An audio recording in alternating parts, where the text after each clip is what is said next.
cut back too fast. Oh, oh, just like that. I see a dove in my future stash. Oh, I know a place you can go. The doghouse outside my massive abode. It's lovely, it's cushy, and sometimes it's cold. Now sit and watch me get this gold. Oh,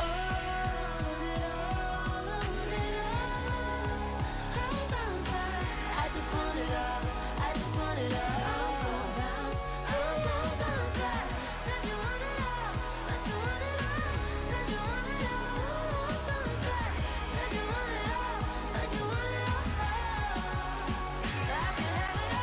If you knock me down, I will feel the fire.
We up in your business, we ain't stopping, yo, it's time to go, let's get it. Whole squad, get ready now, let's go all out, let's win it, win it. We gon' get the bag, we gon' get the loot, and if we gotta fight, you gonna get the boot. Nowhere to hide, when we in pursuit, we the champions, y'all can't dispute.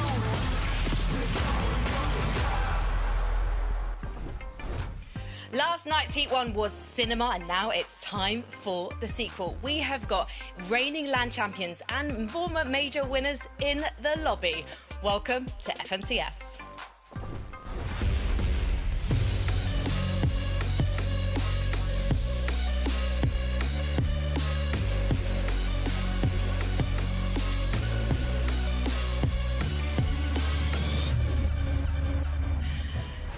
It's time for Heat 2 to begin, and we're going to have a lot of fun. But did you have fun yesterday, Takata, back on the desk with us? A lot of fun. Had to, Spanish teams qualify, so I can't complain. Yeah, I think something's a little bit odd. Do we need to check some PCs, Mini Miner? What's going on with Spain? It's great to see, honestly. I mean, Takata's happy. Unfortunately, we don't have many Welsh players in FNCS these days, so I can't represent my own country. But it's great to see some Spanish players qualifying. We do have a Spanish team as well today, right, Takata? So lots of teams to look out for. Well, it's a big country, so I think we should allow it. I'm up for the Spanish Inquisition, shall we say. Let's talk, though, about some names we're very familiar with in the lobby. We've got some big dogs in this lobby, and they don't really come bigger than Vico and Malabuka right now, Takata. They are reigning high after their win in Dusseldorf, but they haven't won a major together, so maybe Major 2 is going to be theirs. Haven't won, but hey, they got third place in the Major 1 finals. What I find even more impressive, you talked about the Summit champs, right? The Summit win. Now, in the Summit, Vico had 18 solo clutch points, Malabuka had 2. This is actually incredibly impressive, having such a minimal difference in these solo clutch points. To give you another number, Sky and Scroll had a difference of 92 points compared to their only 16-point difference. But now, Mini, they've got to make it happen today as well. Yeah, they really do, and my mind sort of goes back to last major when they were playing inside of their heat. They actually only just qualified through. They were actually the last team to qualify through out of their heat via consistency. So it does seem like this format has caused them a few issues in the past. Of course, as we know, it didn't go on to cause them too many issues later on down the line. And the difference, I suppose, with this season to that season was that last season, they actually struggled at the beginning of the season and then started to grow into it. Whereas this season, coming out of that Major 1 Summit, they actually started really well. They were looking really good in the Div Cups, and then the last few Div Cups haven't been quite as good. If we take a look at that right now, we can see, look at the way that the placements have gone. They've been kind of going in the wrong direction. So, of course, they had a really good play-in. They had loads of eliminations. They actually had the most eliminations out of anyone at the play-in. It's really going to be interesting to see what we actually get now this season, because they struggled so much last season. Can they fix their mistakes from that season? Takata, I wonder with these guys as well, when I think back to the Summit, it's almost like the first half of Championship Sunday, we didn't talk about them, and I think that's probably because their early games almost like flawless. There wasn't even anything to say. It was just, oh, we'll see you guys in the end game, I guess. Is that going to be the same tonight? Oh, we'll see. Okay, what we saw yesterday as well, Sharktini stayed a little longer than I would have expected in the matches. Some people are having talks that Vico Malabuka might be in a similar situation, but Mini brought up a really good point. They actually kind of barely qualified through heats in the last major. So hopefully with the confidence and motivation from Summit, we don't see that happen again, and we do see the domination. But in the back of my mind, it's like, okay, we've seen it before. It's not happening. I think they're going to have a victory royale by game 3. I'm not going to say in game 3 like you did yesterday, Takata, with Cyrus and Scare. I'm going to say by game 3. And another team who could very well take a victory royale is Sky and Scroll. They were our Major 1 reigning champions. They've been working with their mental coach, always Pappy, and we're expecting to see more of their winning ways tonight, because obviously they were disappointed in Dusseldorf, Takata.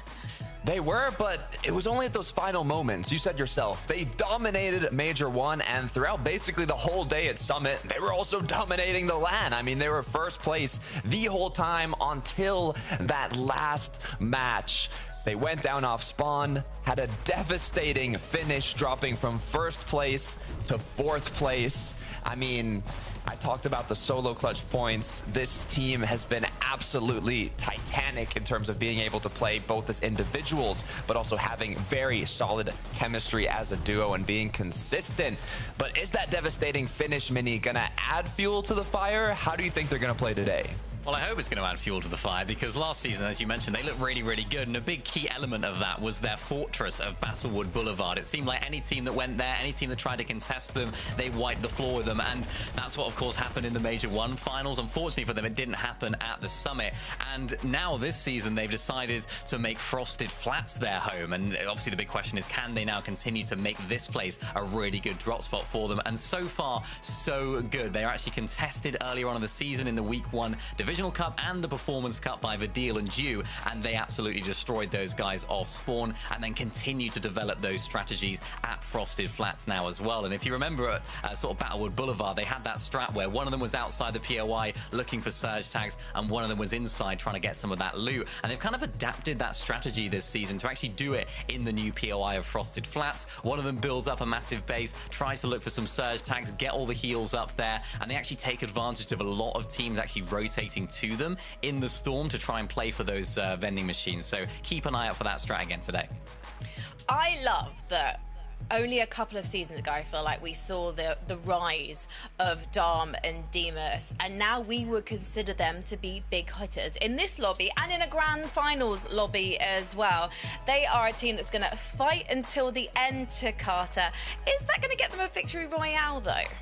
I'd say so. I mean, look, you said they rose quickly. 2024, they had 0 FNCS finals, 23K combined earnings. Then 2025 came around, 200K combined earnings, 6th place at the Global Championship. They not only proved that they could perform on these online events, but they can also do it in a whole different beast at these LANs. Now, they got 10th at the Summit, which on their standards, you know, it was lower than Globals, but a 10th placement is still incredibly good for them. I say it could be a little bit better, but the question is, will they continue that success today?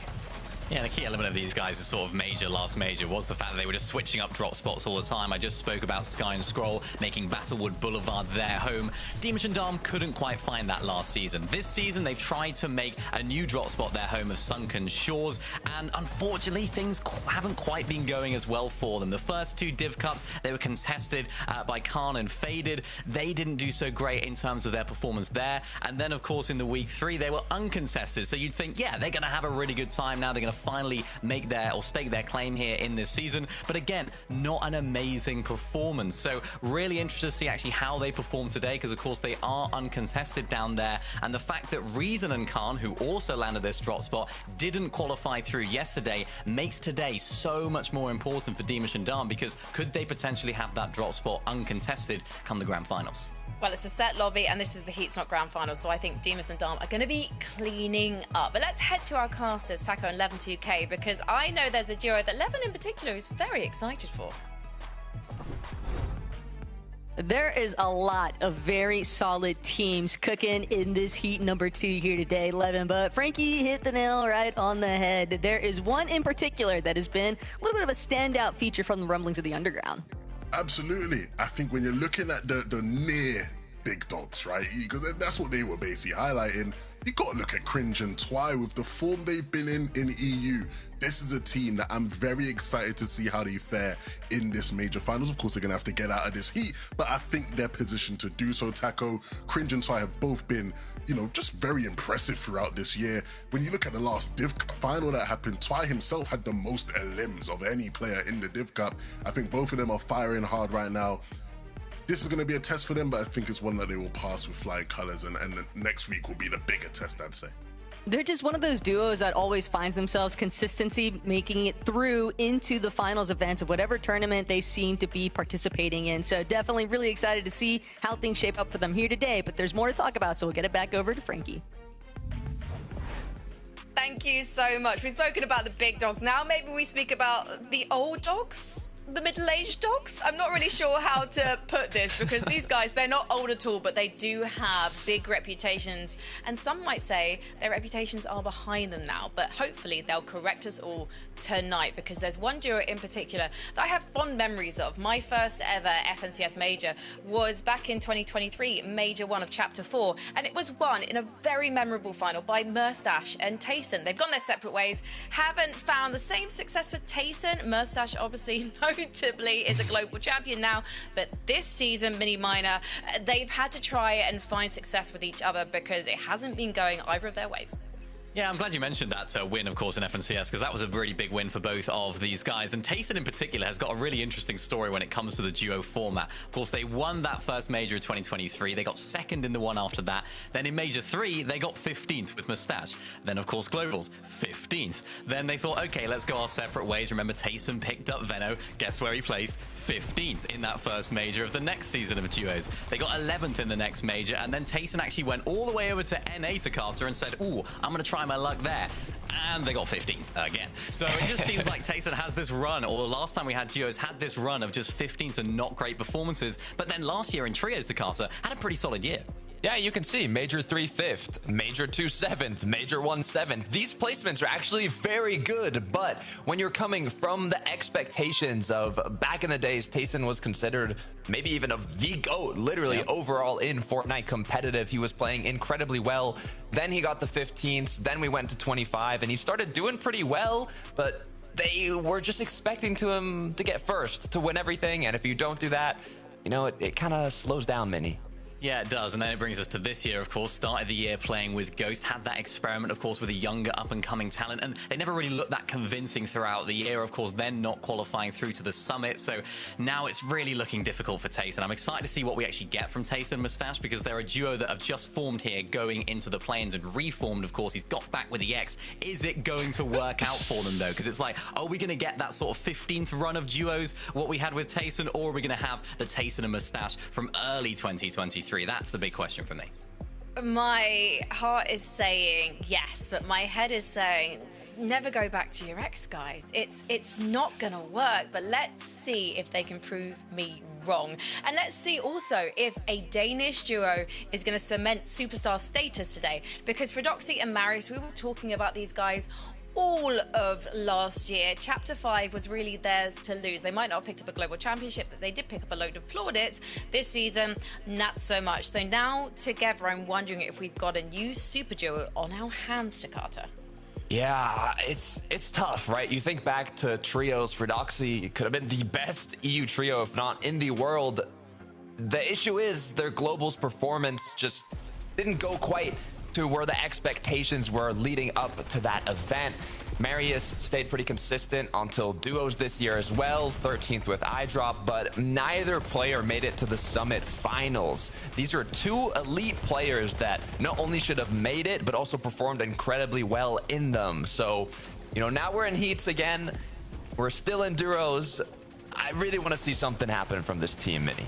Yeah, I really do as well. It just seemed like Marius was never fully comfortable playing with iDrop. We never saw those big performances like we'd expect from someone like Marius, who's really cemented himself as one of the best fraggers in Europe. It was a really weird season for, I suppose, both of these guys as well. Fredoxy could never really get the engines going, if you like. And if you look at the placements actually going into 2026 and 2025, these guys had absolutely incredible years, particularly Marius with a third, first, and second, of course, at the back end of 2025. We went into this year expecting massive things from both of these individual players, but they haven't quite had it. And now Fredoxy's found his teammate that he's been wanting for a while. He's been wanting to try and play with Marius. He's had a few excuses, maybe not had the teammate that he wanted. Now, though, for Fredoxy, the pressure is on, mate. You've got to qualify through. You've got to make this count, because you're playing with a tier 1 player in Marius. If you can't make this work, I don't know who's going to work. Well, listen, we've not got much time to talk about this final duo, but you know what? I feel like the pressure is off their shoulders. It's Anas and Trippin. Anas, I feel like we used to speak about him all the time the last few years. He hasn't been in the spotlight, so to speak, but can he get the job done and qualify for the Grands with Trippin, Takata? Yeah, look, don't worry if you don't remember the prime of Anas, but when he was primed up, he was primed. I mean, look at these placements. Second, third, first, alongside Tripper as well, had some crazy placements back in the days, but this was 4 years ago, Mini, in 2022. Well, listen, we don't have much time, so I want your predictions before we head into game one. Minnie, we'll start with you. I want to talk about Cringe and Volko. They're a team that cannot be stopped in this format. Last year, this year, they always qualify through groups, both of them separately and together. So they're a team I've got my eyes on.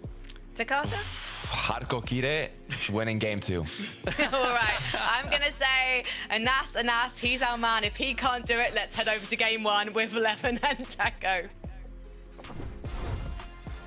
Always looking forward to seeing who might actually come out on top with game number 1. We're looking for 5 Victory Royale winners yet again here today. And not only that, but those 10 placement spots for consistencies being up for grabs. That leaves a lot of opportunity, but it always seems like such narrow margins when you're actually participating in the competition, Levin. Oh, absolutely. I mean, yesterday we saw plenty of the heartbreak, right? And the confusion, the questions, the desperation from teams in those final games. It's why you want to get things done as soon as possible, and I think there's plenty of candidates in this lobby who will be trying to do the one and done that we saw from Focus and Thomas yesterday. Yeah, and it also looks like our initial drop map is going to be a bit messy to start off. How do some places end up with the triple contestation? We'll get a chance to find out here because game 1 is ready to go.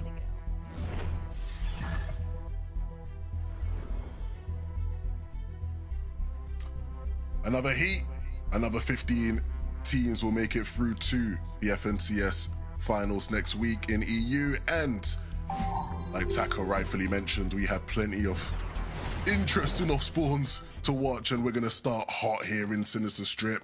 Mustache and Tayson looking to recapture some of their former glory. Of course, FNCS duo champions back in Chapter 4. Well, things have changed plenty since then, Taco. Ton of reputation on the line here right now too for Nate, Tayson, and Mustache. They have been largely just trying to get their footing throughout this chapter, and this could be the start of something great yet again for those two. We'll have to check back in over at Sinister Strip to see whether or not that off-spawn plays out a little bit more directly compared to what we're seeing from Trulex and Faded. Initially going to make it down, but it's Ferdy and Ein who actually get the better end of things. 2 eliminations to start things off hot. And the split drop can be a bit vicious, but sometimes that's just how things break out. Ferdy, just first to the weapon, and floor loot, that's sometimes all it takes. And exactly the type of start that Trulex would have been wanting to avoid. Again, if you're familiar with watching EU FNCS, you'll recognize his name, one of the players who has had plenty of success in previous years, especially on LAN, but with the form this year, he might struggle to make it there. Has to turn things around in the next 4 games. While we're on the topic of players that are looking to try and turn things around, Vanya certainly looking to restore a bit of his pride here. But Fincheck, duo, very successful opener. Getting off to a decent start here with Werex. Anytime you can have these quick time to eliminations, that's always going to boot best, but obviously Latte Landing pretty prone to some of these off-spawn contestations. Teams looking to try and hedge their bets a little bit further on the outskirts of the map. Yeah, and EU tends to produce sort of weird duos like this where I would have never really reckon Werex paired up, but 2 very talented players who have tasted glimpses of success in the past, and so don't be surprised if these 2 managed to pull out surprise results here today.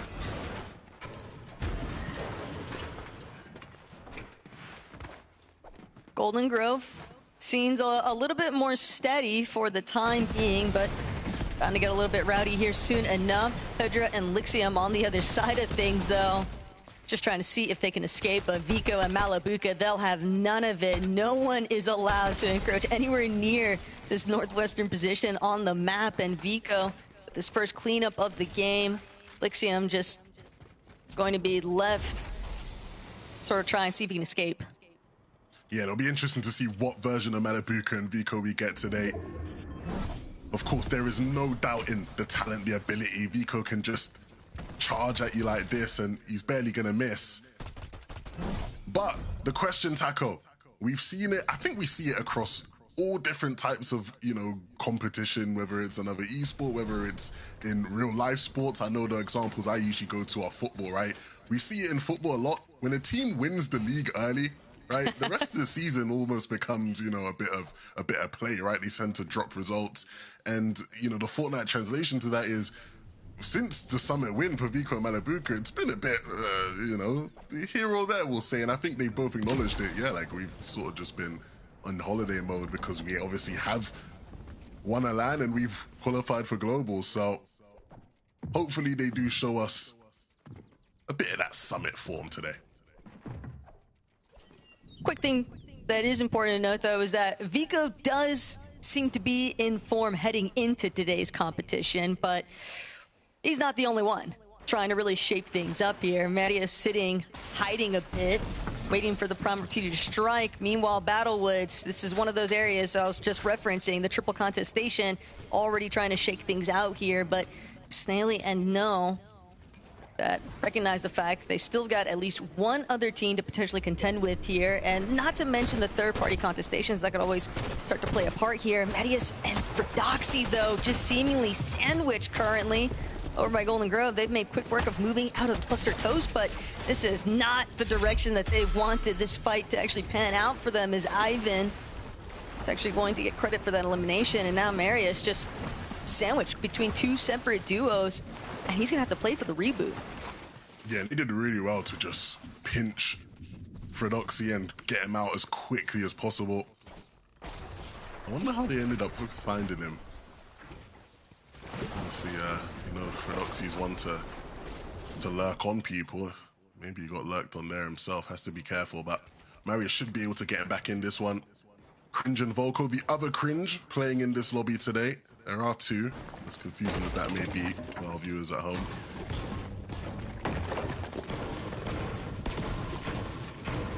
Based off Miniminers' expectations, though, this does seem like a duo that has more than enough capability to perform here, so. Are we still running this gimmick?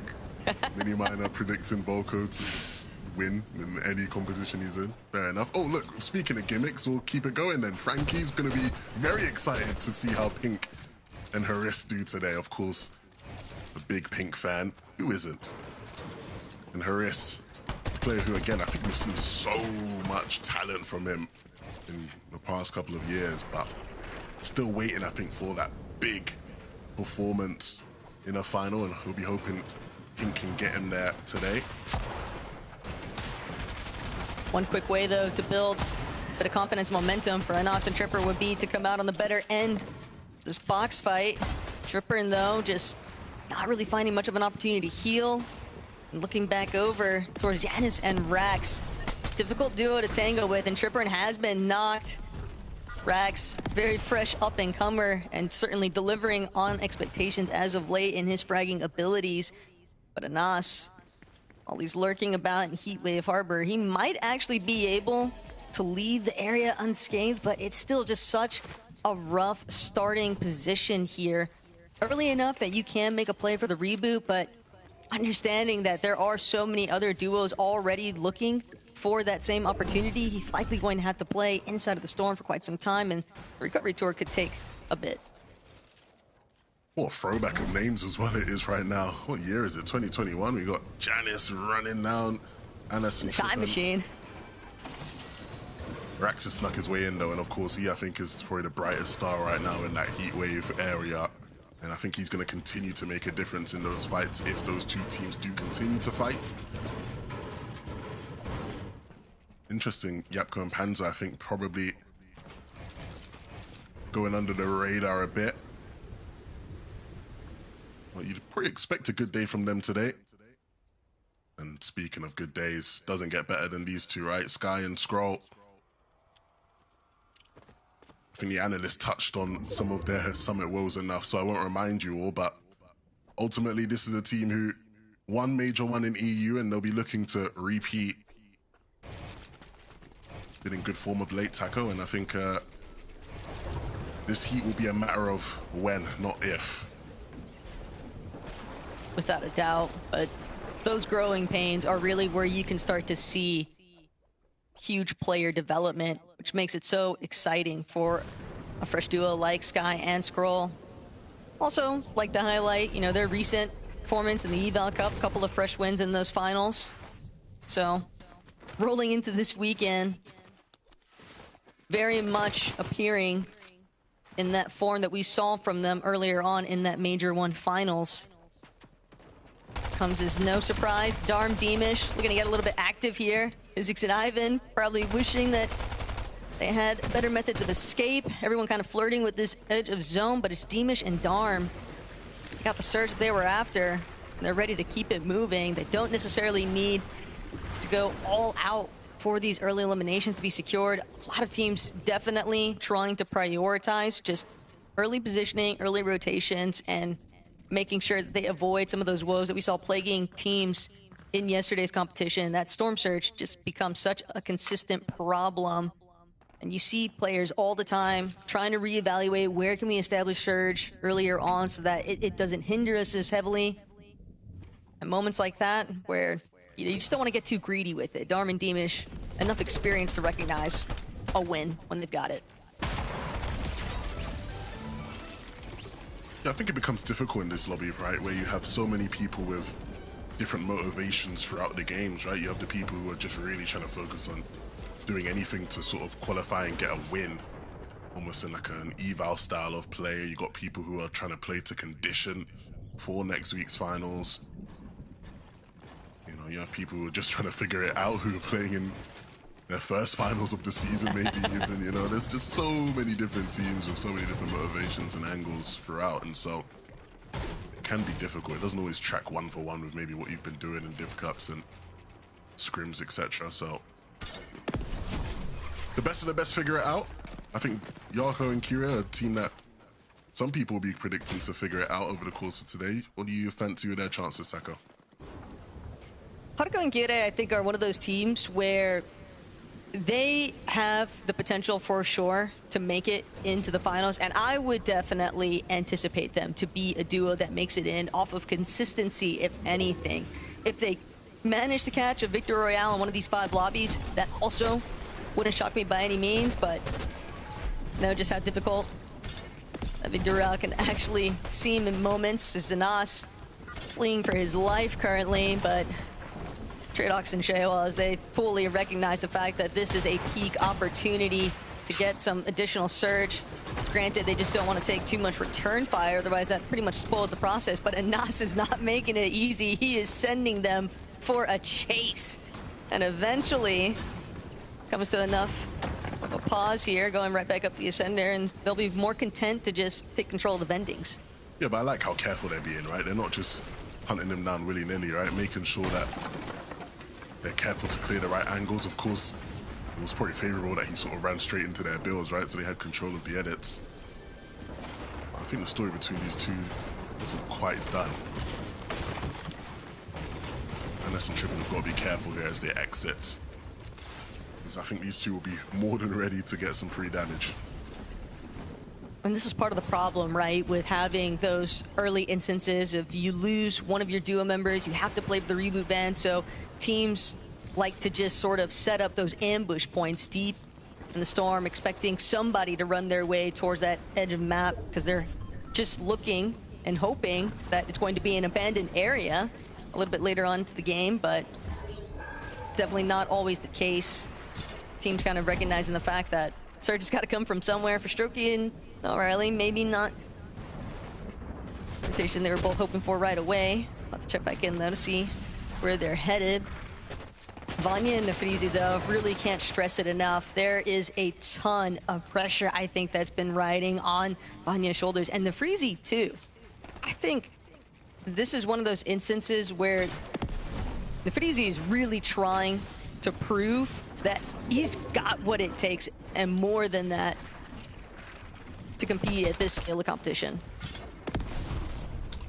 Well, I mean, yeah, depends who you're asking, who he's got to prove to. If you ask me, I don't think he's got anything to prove. I think he's shown over the years, especially in this type of format, right? And Frizzy was always someone who I used to always predict to win games in these types of formats, and more often than not, he'd prove me right. So I definitely think it depends on who you ask, because maybe in recent times not at that same level of performance, right? And so trying to recapture some of that old juice.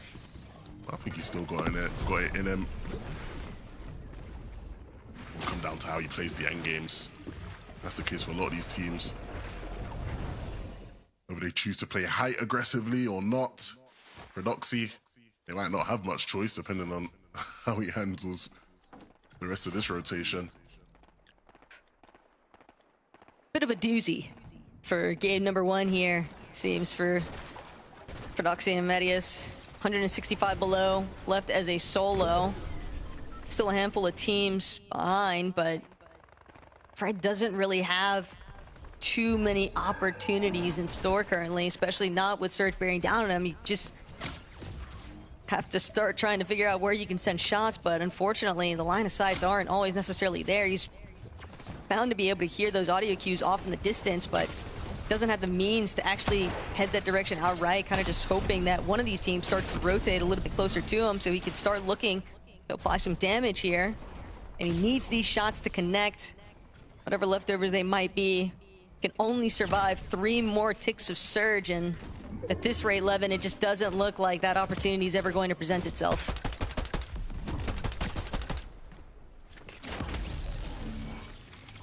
Yeah. On to game 2. Not the best start, and pressure mounting on that duo especially. The analysts highlighted it. Many were saying, look, Fredoxy was trying to play with Marius for quite some time, all year long, when he was duoed up with iDrop. So now he's gotten his shot, he has to take advantage of it.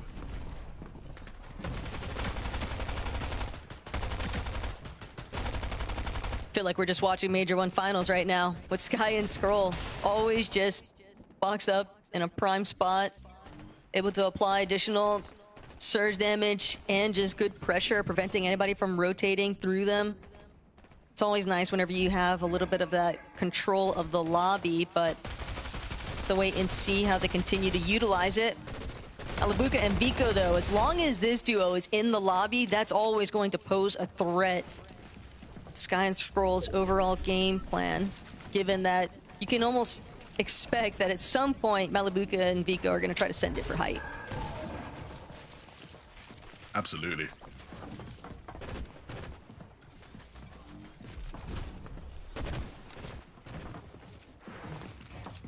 Kind of like the calm before the storm, really. Yeah, this is the moment we start to see who's coming to the heat ready for this first endgame. Of course, we'll closely be watching that battle for height, which looks like Vico and Malabuka will be the ones to try, depending on, again, whether or not they can set up in zone again.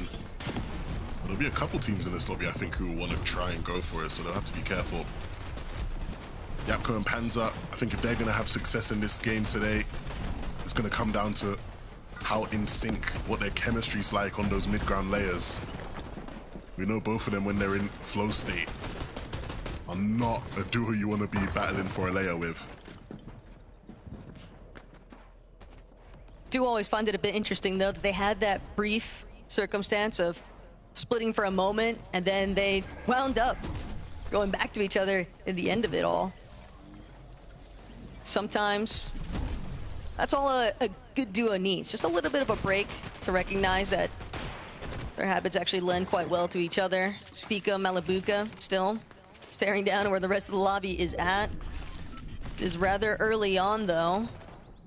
Other teams already trying to circumvent some of that high pressure, just make their way towards that next front side of zone, but bit of a far pool here currently for some of these other duos, and the congestion is really starting to build now. Pink, Hoodis trying to take a stab at making their way towards that front side low, but Panzer and Yapko definitely not doing them any favors. As soon as they make this next rotation, we'll have to keep a heads-up view as Panzer doesn't even get the chance.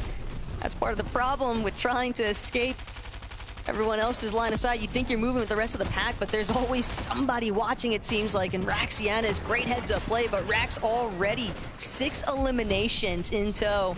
That is a big starting point for this duo. Let's take a look back at that one. Rax had the timing on point, and the tracking from Rax is always going to be spot on. But still plenty to do in this lobby. Malabuka and Vico looking really good on height. Dimash went down earlier, and so Dharm is left to do the solo job. And they won't even give him an ounce of space to work with, taken out swiftly.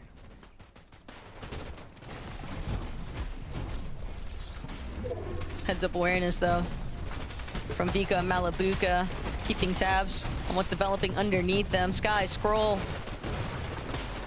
just trying to see how far they can really break through in some of these lower layers, but so far their navigation, they've encountered a handful of players, but ultimately just waiting for the prime time to strike. And this is what they do so well. They just are excellent at fully controlling these lower tiers and just finding those optimal angles, take players out, drop them down to their level. Freezy and Vanya, they'll have to be careful. Force the layer swap here in a second, drop one more down towards that ultimate low tier, and just a ton of players getting caught clashing into each other on that front side of zone. Yeah, and of course the elevation going up, and so a couple teams that you saw didn't actually really prepare to elevate with the terrain, and they might find themselves in a world of trouble. Fortunately for them, the zone pulls back away, and so they will be able to move back through some of those old tarps for just a moment, give themselves a hiding space from the pressure from above from Malabuka Vico. It's part of the problem though. That pullback actually did a huge favor there for Vico and Malabuka. Just makes it all the easier for them to maintain their leverage on height. Rax loses Yana, is forced to play from the backside of zone. Medkit only going to buy him so much time though before he has to keep it moving forward. Looking back, trying to see whether or not he can connect the shot. He's got 7 eliminations already, so we know that he's good for it, but he just needs his moment. He gets it, but it's cut short. Doesn't get the opportunity to play that one through. Still, additional elimination always helps. Points categories, Nafisi, Vanya. Decent run so far, but just like that, completely 180. Vanya will be forced to play for a little bit of healing. Slight breathing room, but with the zone pressuring from behind, this is going to be a tough one to actually pull through. And Sky Scroll, this is what they are waiting for, just terrorizing these teams caught on the backside of the zone as they'll continue making their way forward. The elimination is just piling up for them. They're not the only ones. Yeah, these guys right now moving swiftly through these layers, trying to regain control, and instantly you see there, Scroll identifies, we're not going to be able to get where we want, let me elevate. Unfortunately for him, Sky just gets caught out as he tries to join him, and so now Scroll in a position we've seen him thrive in before, takes down one, and Scroll in a solo clutch is always cash money. Can he add to the tally is the question. Just staying alive now and capturing some extra placement will do him some good. With the pressure being applied from above and the duo down below, it's not going to be an easy spot now for Scroll to ride out. Ferdy and I'm trying to see whether or not they can scrape this one together, but Malabuka and Vico have just been having a time on height. Vico now going to look to play a little bit of a chaotic measure here, just dropping to see how many more eliminations he can actually accrue. And Vico still waiting. Mally gonna join him. They know it's just a singular duo, and for Ian and Ferdy, this could be everything. Peak opportunity, just get the first one in and out to the Major 2 finals. But for Ferdy, first is gonna have to contend with our Summit winners. Just Vico, a little bit lower. Ferdy and Ian are out of here though, and Vico and Malabuka, they're not trying to stick around here today. They wanted to ensure that they were good to go for the Major 2 Grand Finals, definitely looking in peak condition. The question was, were they going to try win a game early or ride the whole day out? They gave us our answer in game 1. The Summit champions did not come to mess about. Frankie, analyst, what do you make of that first win? It was literally as expected, guys. We knew that these guys were going to be aiming for a victory royale, and unlike Shark and Teeny, Vico and Malabuka, they don't play with their food, they play with intent. And you know Vico, he's going to W all the way. He's always going to be going for the top, and he's always going to try and clinch that finish, Takata. I mean, a perfect win. Made it look so easy. 10 eliminations, hit the double digits, got the win, got their spot in the grand finals. You can't really ask for more, Minnie. Yeah, they can go back on holiday now if they like. They got a week off. They're chilling. I mean, that was perfect, wasn't it, really? Just the way that they played that game. They looked for height in a really nice way. The way that they actually held on to height when I think it was 9th zone that pulled a little bit further away from, might have been actually here in 8th, that pulled a little bit further on. They sort of stayed back, beamed some of the players that were trying to overdrive grenade forward, and then go ahead and do that the same themselves. Just so much perfection in that end game. And of course, when it came down to eliminations, they were on fire as well. And it's a really good showing of this team. I was definitely questioning. I was like, are we going to see this team as maybe the most likely candidate to do a bit of a shark and teeny like we saw yesterday and just sort of, you know, ride out a lot of the games and stay in the lobbies? But for them, I'm super happy for them. They can actually finally nail this format, because remember, we were speaking about it earlier. They had a bit of a rough time last season, but this season is definitely very different. Oh yeah, very quick way to clean it up. I mean, can't expect much else from them. I'm excited to see how they do in the finals, but also shout out to some other players there. Rax, I think, had 7 eliminations. He did go down a little early, but great job from him. Sky Scroll, they got a nice little zone pullback, did a pretty great job, but in the end, Vico Malabuca took that #1 spot. Yes, we've got so many highlights to talk about from game 1 alone, guys. 4 more games to go, so let's head to a break, and when we come back, we'll talk about all the action so far.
Welcome back to FNCS Major 2. It's Heat 2, and I know what you're all thinking. Where did Sky and Scroll do in that game? Because Vico and Malabuca, textbook performance from them. They've won their victory royale. They've qualified for next weekend's Grand Finals. We're not going to see them again tonight. We'll see them next week. So, Sky and Scroll, a fantastic performance from them. They're 4th in the leaderboard. 6 eliminations to their name, and they are on the low ground in the end game, as we'd expect them. Scroll trying to clutch in those final moments, managing to make it inside the top 4. Mini Minor, it's a great start. Yeah, it's a great start. I mean, you know, it's exactly what we expect from these guys, sort of playing those low to mid-ground layers. I sort of spoke about it at the beginning of the day, how they're using that similar off-spawn early game strategy, playing a lot of that Storm, and no doubt they would have done very similar with this zone as well. And yeah, exactly as we'd expect from these guys, though, Takata playing those end game layers so well. And I think this could be a sort of team that we're going to see a lot of today. Maybe not picking up a win, but definitely getting in these end games consistently. Right, it was a bit unfortunate though. You can see Sky had 4 eliminations here, but they just didn't have any mats. They kept getting refresh, but it was only Siphon mats. And in the end, even in those final moments, they got a very fortunate zone pullback. So they were able to stay up a bit longer, get a few more eliminations, but they were really struggling in terms of getting solid refreshes. They were getting the eliminations, they just weren't the right ones. Now, great placement either way. Good to see them in the top end of the leaderboard. It is exciting to see Scroll Solo clutching like that as well, you know, keeping on what he was doing over there at the summit. You know, what these guys are sort of known for, we were speaking so much about it last season, is just the ability that each of them have individually to actually pick up from where the other one left off if one of them goes down. That's what sort of won them that Major 1 FNCS. That's what's going to sort of be a theme of this season as well, based on that game, that these guys just make it so far into the games because they're just so good individually at clutching up as a solo. Well, let's bring up the leaderboard again, because there's a particular duo I'd love to highlight. Yanis and Rax. I mean, it's the Rax show right now. We saw Rax recently playing with Seti. Wasn't really sure who decided to leave that particular partnership, but I love seeing Rax play with Yanis, because Takata, Yanis for me is one of those IDLs who brings up new talent and gets the best from them, and we saw it here. Yeah, I mean, Yanis has been around for a long time. Levin was saying it while he was watching. He's like, what season are we in, right? What year is this, with all the names that were coming up? But Rax is fresh on that list, and you can see exactly why. 7 eliminations just for Rax alone, doing a great job of fragging out. Now, unfortunately, they went down a little early here, getting closer to the top 10, but either way, very solid start with 8 elims. All right, lucky then. there as well, didn't he? Like that final limb really got him that great refresh. I was thinking, yeah, he's going to keep going on and on and on here. Lovely chug, everything that he needs, and then just got shot in the back. Really unlucky, but expect to see them in more end games as well.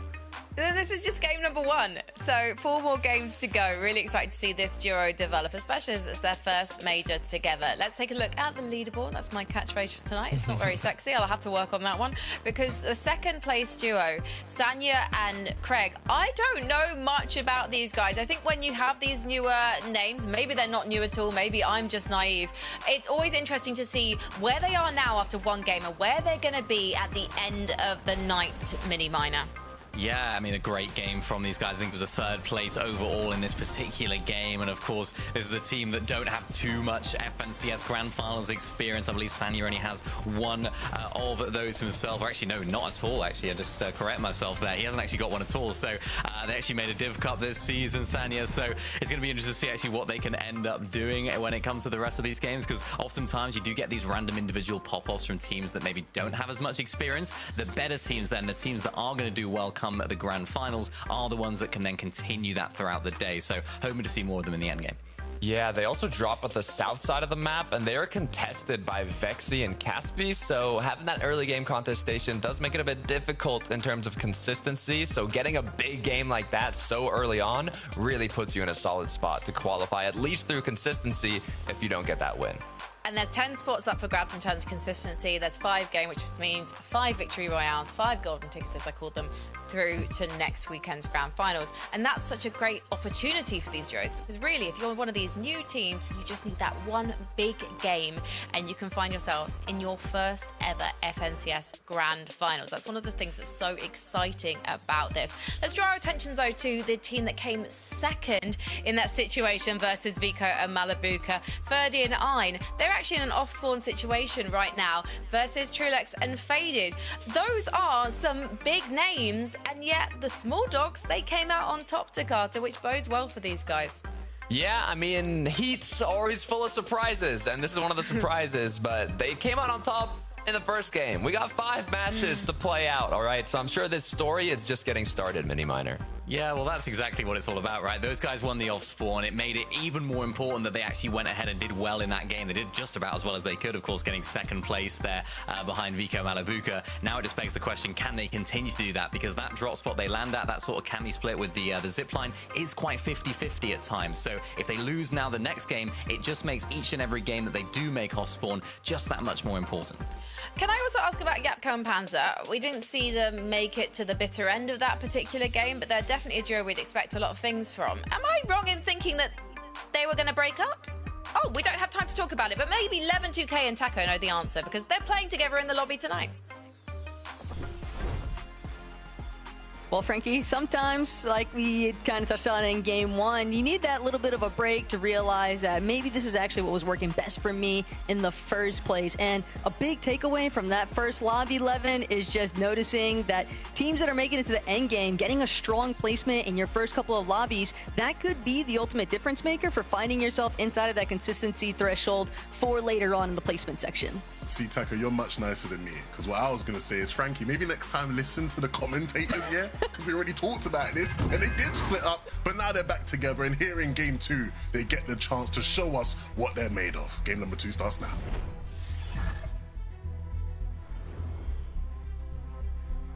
Excited to see exactly what takes place, though, because Des did allude to it lightly, but the Collider corridors have been getting rather shaky early on. And for Trulex and Faded, trying to see whether or not they get the better end of this exchange. Trulex will make it down into the tunnel. Faded looking to make quick work of Ferdy this time around, and a bit of a heartbreaker as well for Ferdy and Ein. That is, until Ein manages to play defense. That is the bigger case, but it did look as though that could have gone completely south. Yeah, I mean, I'm surprised there. Again, I've not watched the off-spawn between these two much, but obviously in the first game, 39 just did not give them any opportunity to sort of get a res off and stay in the game. Trulex and Faded, though, valuing not taking the risk. They just want to stay up in the lobby, and fair play to them. They're going to let both teams survive in that instance, and that might come back to bite them if Ferdy and Ein can have another game like they did in game number 1. Unfortunately, barely losing that 2v2 versus Vico Malabuka.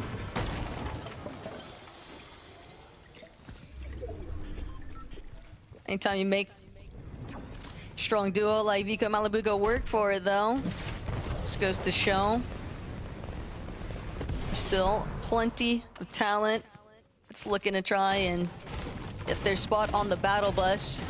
For Tayson and Mustache, though, Sinister Strip has definitely been much calmer than what I would have anticipated, given that we know that there is another duo looking to try and contest part of that drop. But for right now, things heating up over at Wonky Land. Calais and Nova already taken out in the Freezy. Vanya still lurking about, though, out of sight, out of mind. But for how much longer? Because it's very evident that Nova and Kale, they definitely want to ensure that there is nobody left to stick around here in Wonky and try and play a little bit of spoiler to their game plan. Yeah, and props to the Frizzy and Vanya, both great players in their own right, but you don't want to be fighting Nova and Kale, man. These guys are very well equipped to win a fight if they are given the opportunity. We'll see how the first one was. Yeah, I mean, back against the wall from the Frizzy, and Nova was ready for it.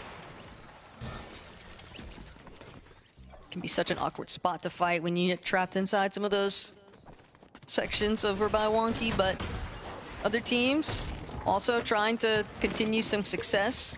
Calamari Canyon obviously getting active here. Get a look back to see what went right here for Della, and Benny unfortunately just on the receiving end of things this time around.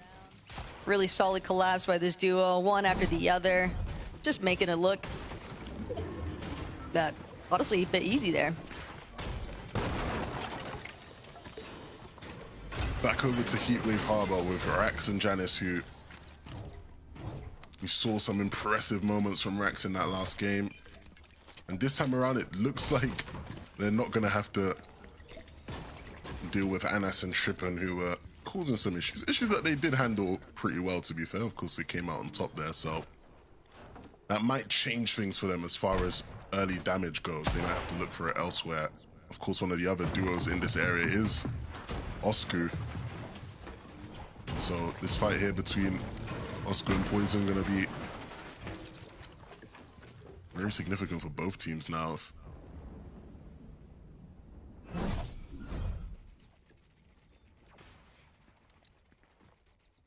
Physics and Ivan, this is what they're waiting for. Ice just incredibly injured. Another example of just a duo capitalizing on attacking separate angles, but Yapko, Panzer, they've decided Sinister Strip is calling their name for Mustache and Tayson. Definitely going to be a bit of an uphill battle here, contending with another pair of EU vets, but I'll have to wait and see what happens.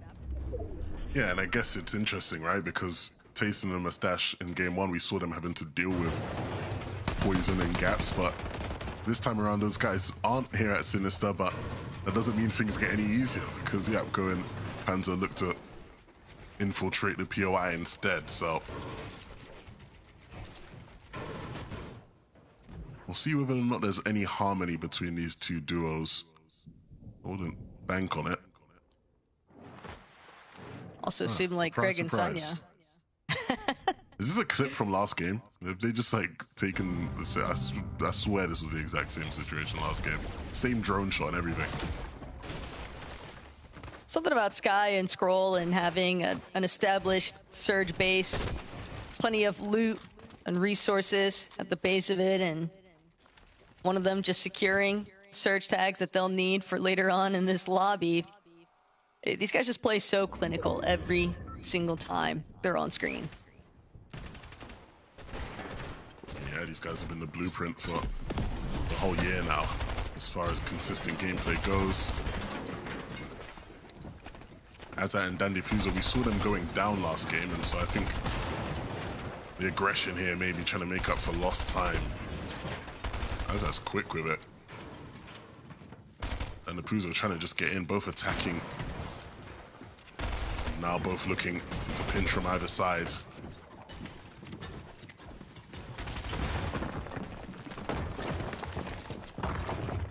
Problem is, both of these teams seemingly been fighting for so long, neither of them has really had the opportunity to get a whole lot of materials, burning through most of their mats, as it will have the bulk of them for time being, but still just trying to break in to where Lynx and Et are at, but things are just going to fizzle out here. Neither side really getting much of an advantage for it. Not sure how much Surge was actually built up from either of those duos.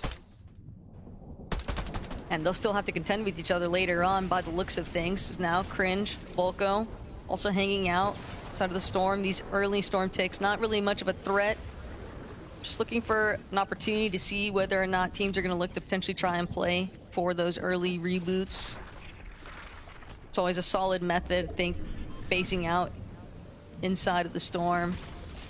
Bound to see at least one or two players go by, but if you don't, sometimes that patience can work against you. Yeah, it's interesting. Like the Fortnite boomer in me wants to go, you know, there's nowhere near enough traffic for you to get, you know, tags from this position, man. Like, you gotta go somewhere else. But you're right, you know, oftentimes, as long as you know there's gonna be the one team that does rotate past, if you can get a bit of damage. The problem is, I think over time, you're more likely to be anti-stratted that way, right? And so teams, especially when it comes Grands Week next week, are way more likely to prepare to just avoid you than any of your potential lines of sight. But that's a problem for next week. Let's focus on the here and now, and if it is able to get you through to the end game, you'll be more than happy to keep doing it. Seems like Haris and Pink, though, very privy to the fact that there's been a lot of action taking place at Battlewoods, and part of the repercussions for that for those teams inside of Battlewoods is other parties deciding that they want to try and build up their search from positions just outside of it. So far, though, Haris and Pink largely just scouting out the area. Currently, those teams tucked away inside of the buildings. But eventually the zones will draw them out from those hideaways.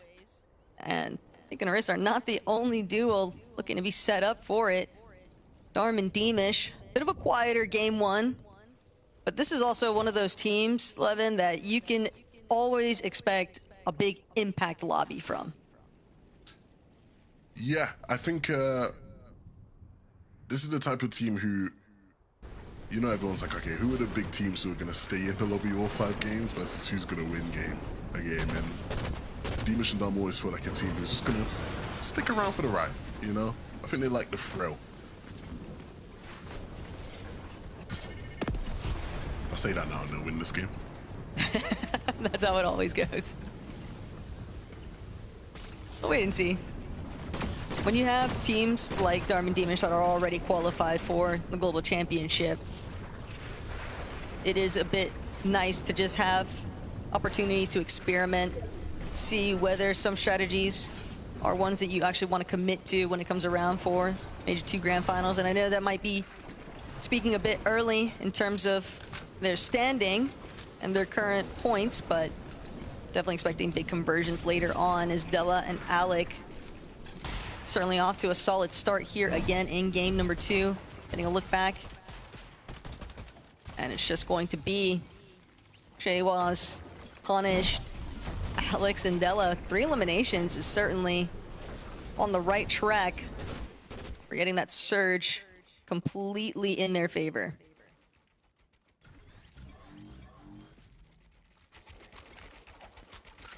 We watched Trulex and Faded start this game, getting a knock onto the team they thought of spawn. They chose not to pursue the fight. And now they sit in a decent spot to play out the rest of this game. A bit more of the action from Alec in his fight.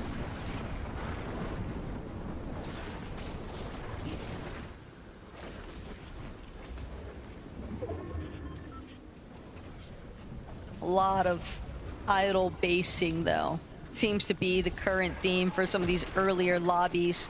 But when you are 437 damage above the surge threshold, your rotational capabilities are going to tend to be a little bit easier to come by and a little bit more the focus here. Panzer and Yapko, they know better. They don't need to overextend or over-aggress anywhere. Cringe and Volko, on the other hand, though, they might not have a choice. They've got to deal this duo that's decided to challenge them.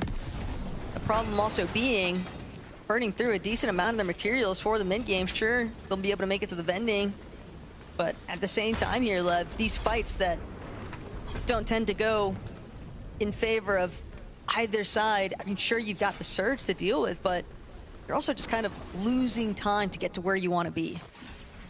Yeah, I think that's why it's important for a team like this. You know, one of their biggest strengths is their ability to box fight, right? And so that's, you know, they want to play to their strengths, but ultimately you need to have the game plan that allows you to recover games, right? And so you see that having an understanding of where they can get some extra meds to be able to stay alive and stay in the storm, give themselves some extra time. No one for Strokey obviously going past on our screens there. I'm sure a lot of people will be hoping those guys can have a good weekend here. Both players were at the Summit LAN playing with different people. Strokey, of course, being thrown in a bit last minute there, but we'd love to see them both in it again. And this is the problem, Taco, when you don't quite have Surge figured out, you end up in situations like this, and so is that. And Dandipuzo, still here at Battlewood, still fighting, and finally being able to add 2 to their tally. Finally getting to finish what they'd started, essentially. Still, probably came a bit more delayed than what they would have liked, but better late than never in some instances. Still allows them the opportunity to try and gauge how many teams are actually in the surrounding areas. Good positioning, though, currently from Medius and Fred. They need a little bit more surge to go with it. And this is very close to where Vico and Malabuka are usually at, but remember, they're already out of this competition after that game 1 success, which is part of the reason why when this zone pulls north, wouldn't be surprised to see more teams trying to look to take advantage of that opened up drop.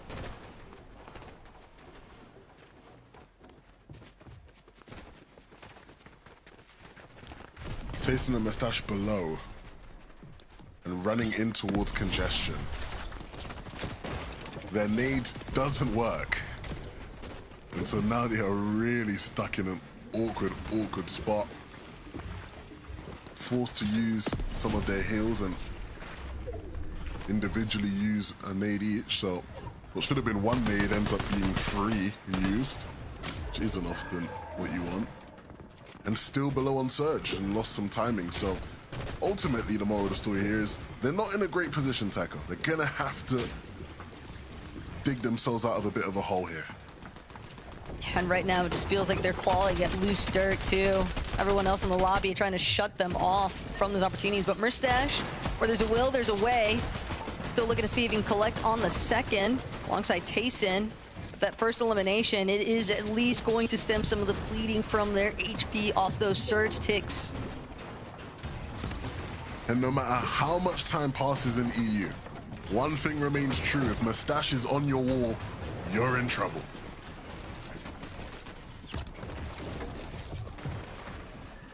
Strokey also experiencing that world of trouble though. Hoping to see them faring a bit better at this point in the lobby, but unfortunately doesn't get a choice, just has to jump straight into a fight. It's against the likes of Cringe and Twy also. Be more than happy to collect some of that siphon material, and not only that, but just a really tough break. First 2 games to kind of disappear from you, but that doesn't mean that there can't be a recovery point at some point later on today. Giannis and Rax doing decent. Giannis probably wishing he didn't lose all of his shield in that instance. Will be forced to stop and heal for a moment, but what they really need is to try and keep a steady lookout, see if they can build up a little bit more surge. Only 86 above from what we last saw. And with some of the shifting elevation that could be introduced pretty soon here based off how the zone pools, that is only going to add further complications for some of these teams that are just hovering above that surge metric. I was talking to Queasy yesterday, and I was asking him how he felt about the Heat 2 of EU, and he said, hey, don't sleep on my boy Trulex, man. I think Trulex is going to cook up today. And now Trulex sits in pole position to play height for this endgame. And with some of the best players in this lobby in a heap of trouble here, Scroll has already lost Sky and is down on Surge. There is an opportunity here for somebody to come through and steal this game away.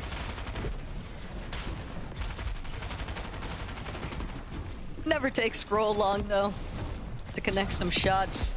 That accuracy is going to buy him a little bit of time, and undeterred, even as a solo, he'll opt to still try and make his way towards the high ground, understanding that that'll be one of his best opportunities to try and fight, try and avoid some of the lower layer congestion too. Much harder to try and control that frontside low when you are a solo.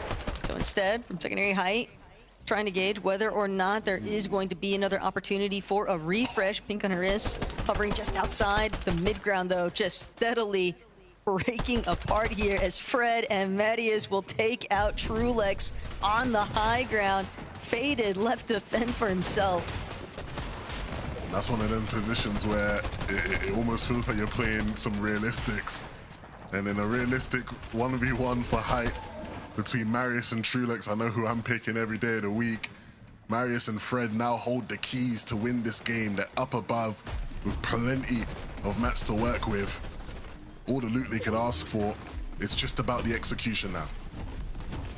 And this is starting to be a little bit more of the looks that teams might have expected. Fred joining alongside Demish Darm though. They're looking to be titans of the low ground. Giannis losing Rax there is a pretty steep blow, especially when you're already 55 below. And there is just no stoppage. No time to sit and think. Giannis just has to keep moving forward, but with Surge taken away and the lobby looking your direction, just doesn't have the time he needs. Fortunately, Surge will turn off, but just such limited HP to work with. Yeah, it's really not looking good for Giannis. You've got to think the second anyone sniffs him out, it will be the end of the road for him. But already this endgame is shaping up so nicely, Taco, and these are the types of games we love in EU because it's such a different flavor to what we saw in game one. So many different teams and players having an impact. Yanis gets a shot onto the toes of Deebish there between the builds. So he's gonna leave, not leaving with much, but those 4 eliminations will add up nicely as far as consistency goes. And we'll see whether or not Marius and Fred will have the ability to hold on here. You've already seen people looking to chop them out. Dandapuzo and Azat want to take height off of them, and we've seen Dandapuzo with many successful height takes over the years, but this one won't be easy. This could be very big, though, for Doxy and Varius. A lot of material that Dandapuzo was carrying. If they're able to successfully convert that into some eliminations, that could be a big refresh for them to continue holding height. Darm Deemish 180 of the situation, ultimate low, and Darm has fallen. Deemish now starting to get tagged up along the way. Doesn't even get a chance to try and play for the heal, but does get the knock onto Catchfeed, and that just could be the difference maker here. Won't be able to make it to the body just yet. Doesn't have any material stuck inside of his cone temporarily, but maybe be able to collect Catchfeed's teammate. Even going for the revive as Yapko will be picked off. Separated just a little bit too briefly from Panzer, and the seconds you spent away from your duo, that's all it takes for things to collapse. Catchfeed was back up in the running, but it was such a limited run here. So many players just looking back from the backside of zone. Yeah, Panzer was just desperately looking for any loot he could grab. He's so poor down below, but up above, Hedra and Lixium not working with a wealth of riches, just the 2 builds remaining. Everybody in this lobby struggling now. It feels like nobody has any materials. Have to just pick up some Siphon wherever you can. And Marius has lost Fredoxy, and he has lost the high ground, but he hasn't lost his spirit. He's gonna keep on trudging through this game until he gets cut right down. Mustache in a similar predicament. Has enough time though to actually regain some HP. And the shield restoration. Mustache, what have you got in store for us? Making his way towards that front side. Looking up, definitely aware of the fact that there is duo up ahead, but Lixium has fallen. Not sure if that was a chop or just a well-placed shot from Larix, and Larix even not even gonna get the chance to take off from the Siphon. Unfortunately, even with all of these Chug Jugs at his feet, it's only going to be Maldus left to try and play them over. But Mustache, he's taking matters into his own hands. 4 eliminations already, now in control of height. There are only so many solos left to try and contend with here. Maldus now gonna look to potentially try and challenge Mustache, but with that Mystic Pistol up top, this could be Mustache's time to strike Levin. Dinas and Franek are going to be the duo standing in his way. Like you said, just solos remaining outside of that, and the power of the duo is too much to bear. Dinas and Franek will be the ones to take game 2. Definitely a really solid run there, though, for Mustache and Tastin. Bound to push them up some placements on that leaderboard later on. And just a really good catalyst opportunity, really, to see what else they've got in store for us. But, of course, Dinas and Franek securing their spot in the Major 2 Grand Finals. Frankie, Minnie, Takata, let's hear it. Thank you very much, guys. Dinas and Franek, they're not unfamiliar names by any stretch, but in a lobby that contains 6 duos who made top 10 in Major 1, it's really pleasing to see these guys take a victory royale. And against Mustache, no less, Takata. What an ending. It's a tough heat. It's a tough heat. They got 8th place in the first game. They're sitting at 12th on the leaderboard going into this match, but closing it out on a win is what you want to do. They only had 1 elimination in the game before this, so they were able to get more than enough refreshes this time around to put themselves up in a good position, Minnie. Yeah, it was a really nicely played endgame for these guys. Ultimately, of course, they were the only duo left in a sort of sea of solos. So in those situations, it can be a lot. It can be quite easy to sort of get ahead of yourself and try and like W key a lot of the solos and just try and force the game to close. But what they did really well was just stay on that low ground. They looked at the same player. They were spraying up. I think it was Mustache there at the end, wasn't it, that they took out at the very end just to close out that win. But this is a team that we've seen in major finals before. We've seen them performing pretty well. Never had those like absolute heights that we know that these guys definitely have the potential for. But maybe now this is their season, and throughout the entire endgame, Takata, the way they played that low ground was really, really strong as well. Yeah, and this is a pretty tough heat. You know, it's not as tough as yesterday's, but it's up there. So being able to get the job done is impressive. They didn't even need too many eliminations at all, as you can see. The main thing, like you said, Minnie, is they were both up. They held onto the chemistry. They didn't over-aggress high ground. We saw Fred was up there for a second with Marius. A bunch of retakes came through. Merstash as a solo picked it up, was clutching for a while, but in the end, what mattered was having your teammate up. It's really impressive when you think about the names that were hunting on the low ground. Yes, Skyrim's brother had a difficult game. They might not have been there, but you still had the likes of Demus and Dom and Giannis and Rax trying to stake their claim on this lobby. And they may very well do that because we still have 3 more games to go. Mini Minor, do you think that we're going to see some unknowns maybe popping up with the next VR after the break? Yeah. I mean, yeah, definitely. You know, you saw that low ground was a bit more open that game. We didn't have Sky and Scroll making it quite as far as we'd expect them to. Same with Demus and Dom. Didn't quite make it into those later stages of the game. Our usual low ground kings just weren't there. So taking advantage of that moment, it's like teams that go up for height now. You know, taking advantage of the fact that Vico and Malabuka aren't in the lobby is going to be super duper important. So we saw a lot more height action there. We saw a lot more retakes happening. So I expect to see the same in this next game. Well, this is Europe. This is not Summit. So the low ground could be king for these duos. Let's head to a break. When we come back, we'll be talking more about Game 2.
My gosh, these heats go so fast. We've only got 3 more games to go, but let's talk about game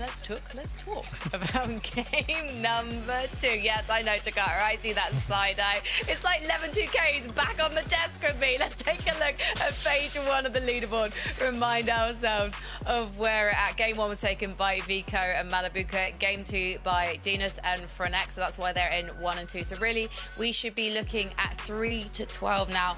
These are the duos duos who are in contention for making it to the grand finals next weekend. Put some respect on Harissa's and Pink's name, please, because they're currently in 5th. But can they be consistent in that one? We'll have to wait and see. But that's a great start for them, so a shout out to them. Also, though, if you look at 10th, Merstash and Tayson going up a whopping 21 places. We'll return to them in a moment because I want to take a look at page number 2. Because we saw in the end game early height taken by Fredoxy and Marius. It was kind of blink and you've missed where they've gone because it was all going so well until it wasn't. But Mini Miner, it's good to see that these guys are starting to gain some momentum. Well, it is, yeah. We saw in that first game, I think it was Fredoxy, wasn't it, that went down earlier on. A lot of questions are like, actually, how did that happen? They then, of course, had that knock-on effect where they had to reboot. Then Marius went down. Then Fredoxy was trying to solo clutch, trying to get Surge. Didn't happen. It was a complete mess for them in that first game. But this time, they were looking so much stronger, Takata. They were claiming that high ground. We were like, is this finally their time to get this win? And it all just kind of crumbled. We didn't actually see what happened to them on the screen, but it looks as though there's just a couple of teams trying to play for that height in the end. And although it was a little bit better than that last game, it's still not the greatest for them. So they still have to climb the leaderboard. It's interesting because it's like a team that has really high expectations, but then you don't, like, they're 19th on the leaderboard. This is not a duo that I want to see 19th on the leaderboard, considering when we think back to 2025, some of the best trios in the world. But duos come around, it's just not going their way. We'll see as it continues, but back here on page 1, there's another duo that I'm kind of looking at that also I feel like should be a bit higher, and it's that number 10 spot, Merstash and Tayson. 74 points. I mean, this is Merstash and Tayson, some of the veterans of the lobby, and what's interesting is everything was going their way except for one thing. Going in 6th zone, they had amazing loot and amazing positioning. They pulled the zone, but they were below on Surge. Good news is when you got Merstash knocking on your door, you know he can get the job done. They got the Surge they needed, but crumbled apart a bit later in the end game. Not sure what happened to Tayson, but great clutch from Merstash, getting a 2nd place, 5 eliminations. Honestly, jumping up 20 spots, you cannot be mad about that.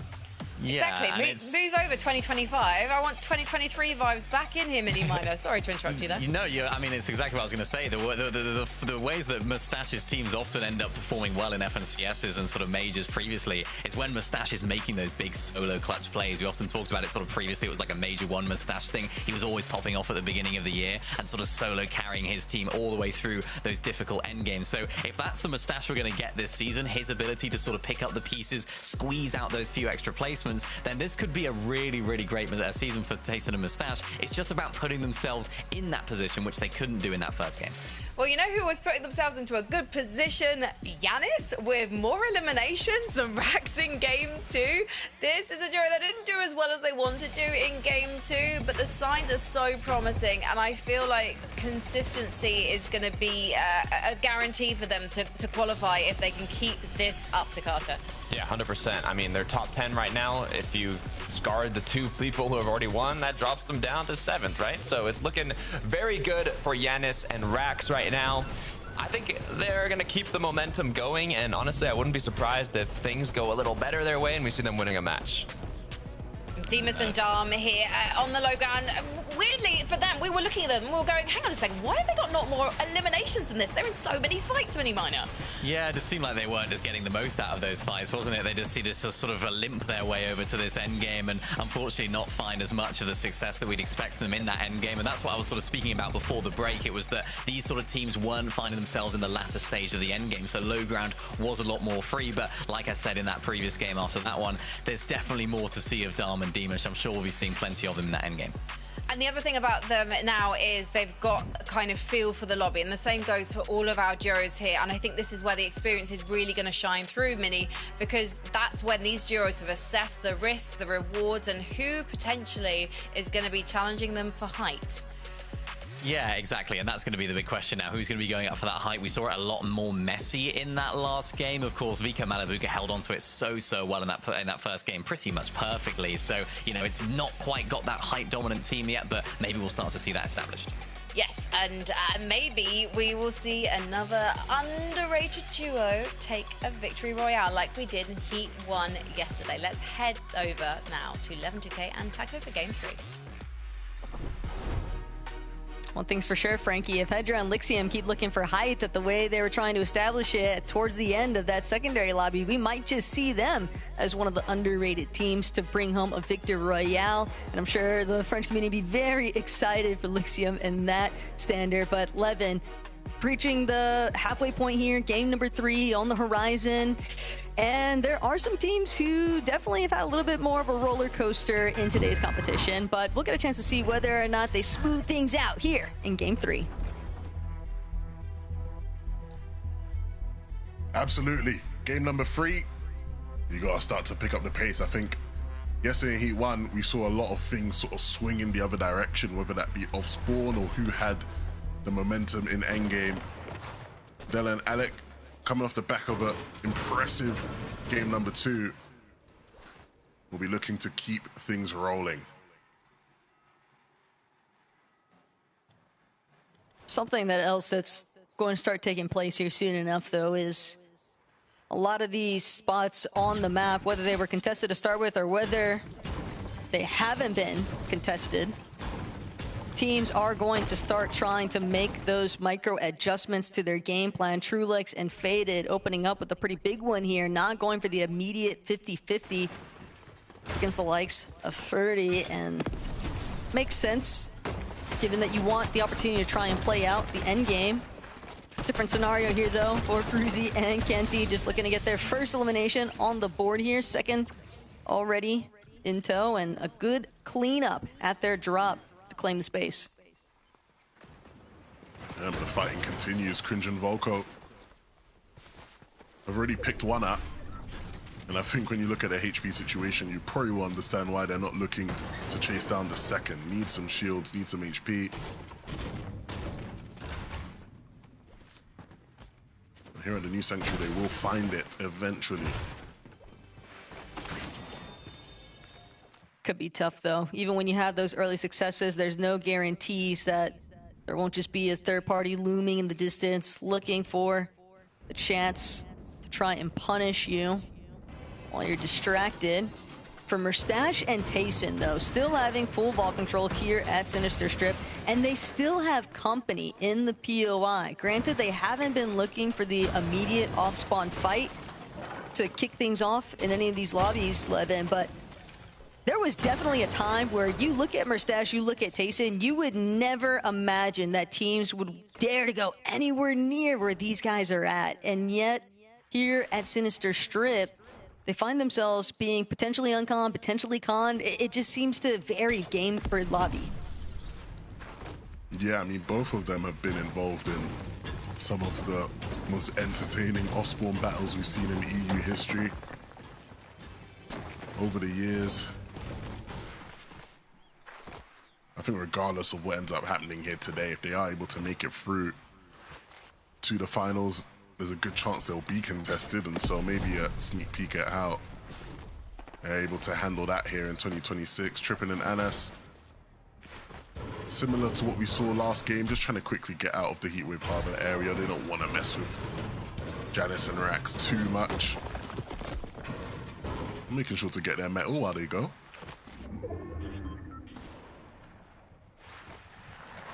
Certainly been going a little bit on tour here now though with Darm and Deemish. They're not looking to just scrape by in the end games. They want to be set up, ready. But first, they've got to contend, see whether or not they can clear up Shayla's on his last legs, but just a complete turnaround here. Momentary though. Fortunately for Deemish, there is backup in the form of his duo, but Tradox and Shaywaz, that was a bit of a devastating blow there for Darm and Deemish. It'll send Darm packing, doesn't want to take any unnecessary risk. He'll opt to look for the reboot instead. This ain't the Darm and Deemish I know. This ain't my Darm and Deemish. My Darm and Deemish, they're scrappy in the fights. They take their ones, they have the end game fundamentals. Today it's just looked a bit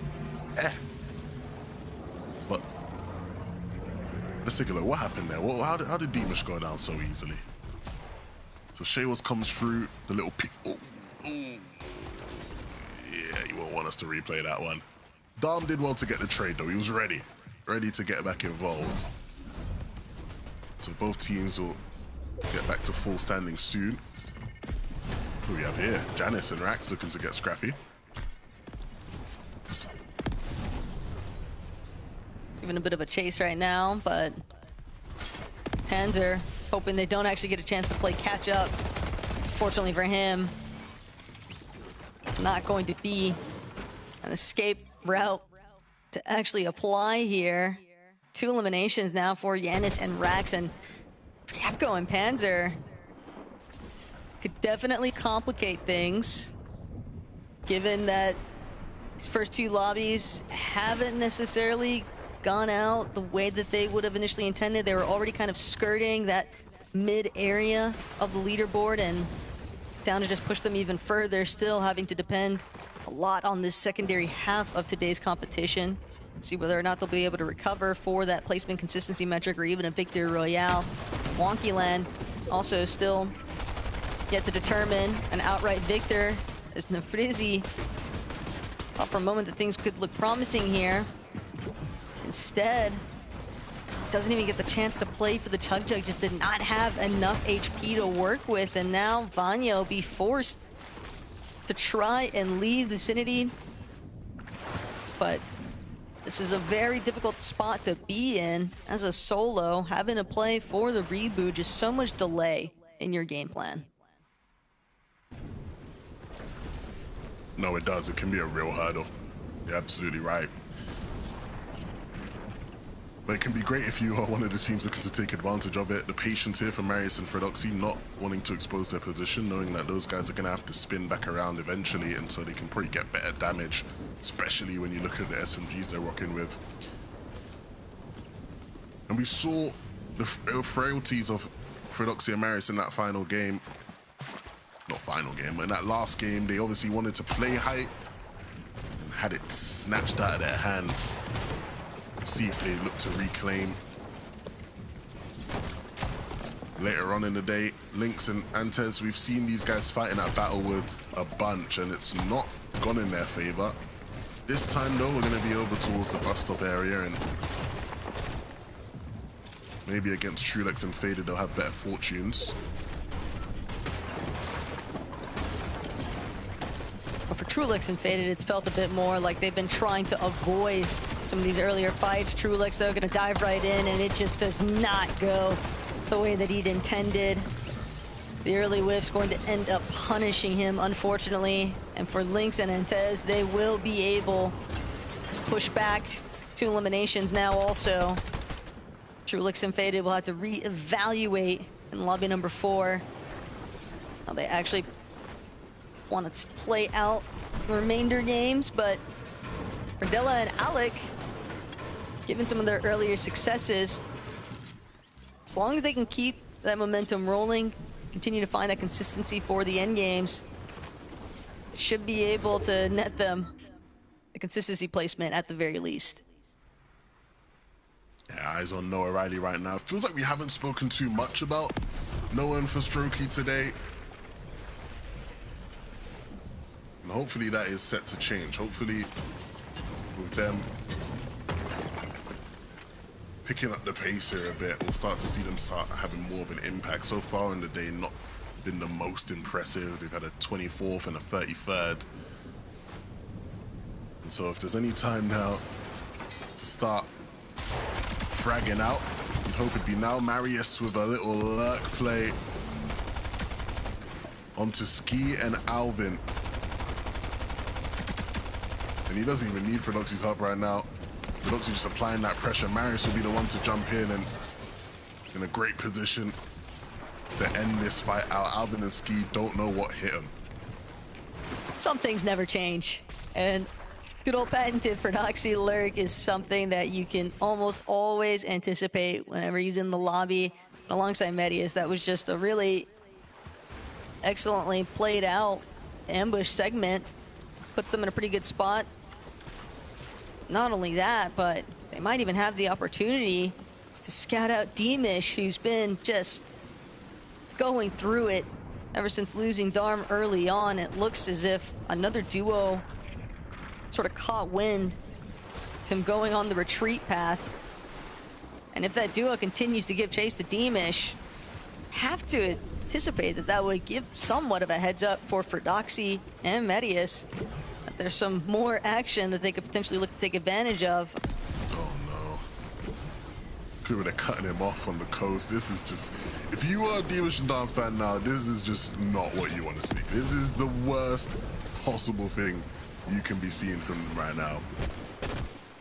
The game is slowly but surely slipping out of their hands. And you've got to think any recovery attempt here is just going to put you in the most scuffed of positions to try and play an endgame out. Pink and Riss, who've had quite the day, are going to look to continue that here. Quite a ways away from the safe zone, so eventually going to have to start thinking about how they get back in. Biggest break, though, right now for Pink specifically, is just having today uncontested. And it has certainly done him huge favors already. We're looking at their current points threshold. The Riz also just doing a great job alongside Pink in that last lobby. Squeeze out some solid endgame placement points there. For Sky and Scroll, though, in their usual surge base over at Frosted Flats, only this time hoping to actually maintain staying in a comfortable position above the surge threshold. That was the primary issue for them in game number 2. Eventually resulted in Scroll, Sky being put into that solo situation. Scroll unable to maintain things from that position. But they're not the only ones. Looking to try for a little bit of a bounce back here. They did have a solid game 1 start. Nova and Kale, though. Earlier on at Wonky, it was just Kale, so managed to get the reboot off onto Nova. But now forced to continue this fight, and have to remember, they're awfully close to where Sky and Scroll surge base is at. Might be getting third-party intervention here, whether they want it or not. Kale continues trying to apply some damage, but that shot from a distance, it's gonna force Kale to actually back up, reunite with this duo Nova.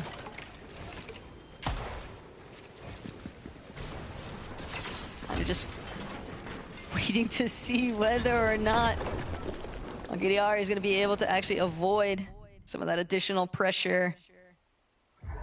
But Nova and Kale, they might even opt to just continue trying to wait this one out. I mean, they can kind of just trail and just apply steady pressure, eventually get that solo pick-off opportunity.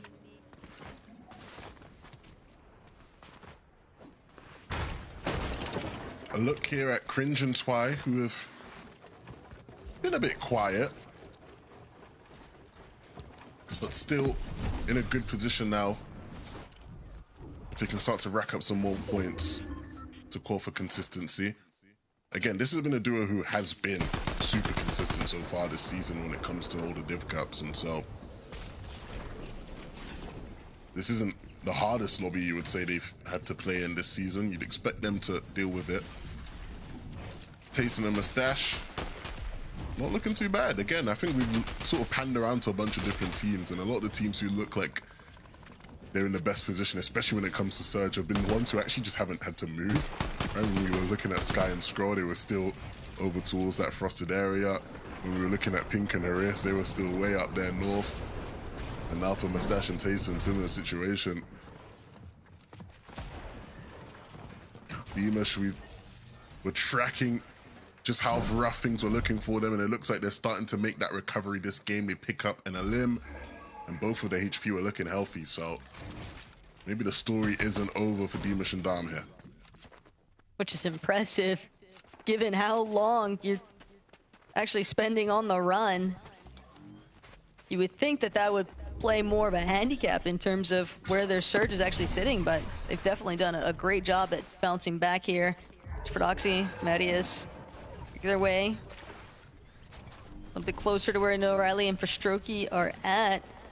555 just about, but Fordoxy and Medius still just not convinced that there won't be another team kind of encroaching on their flank. Big shots here, though, Go for on. Tripper. Nice elimination on the catch B. Unk still got it.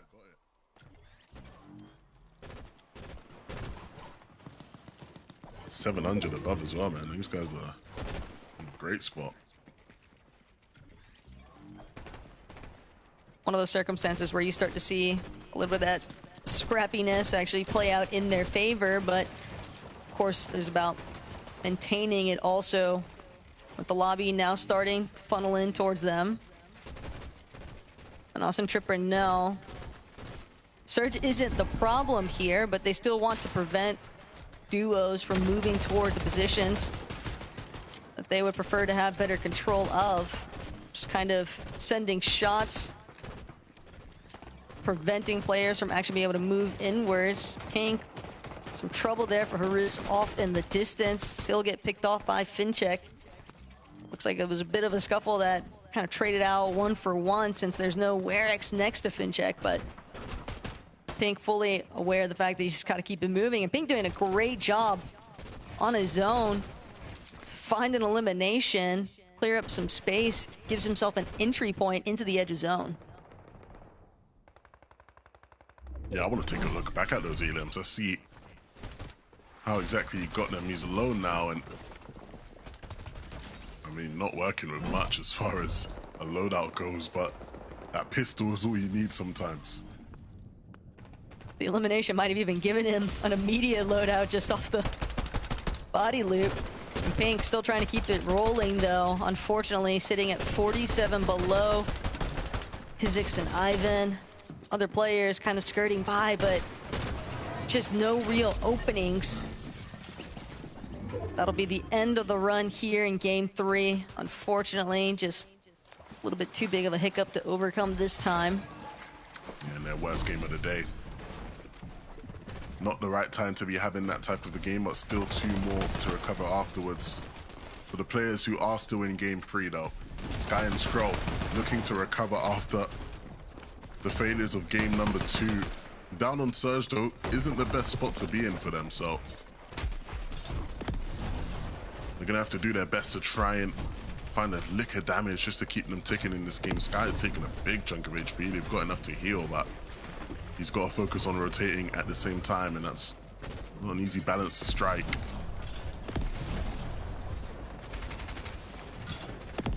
One of the problems are also just wrenching from the fact that this competitive meta, the pistols, the Stinger SMGs, they make it so difficult for players to have those real avenues of rotation off the overdrive grenade.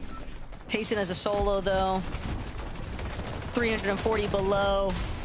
Not the scenes that you'd be hoping for after where we had last checked in with them, but not willing to give it up just yet.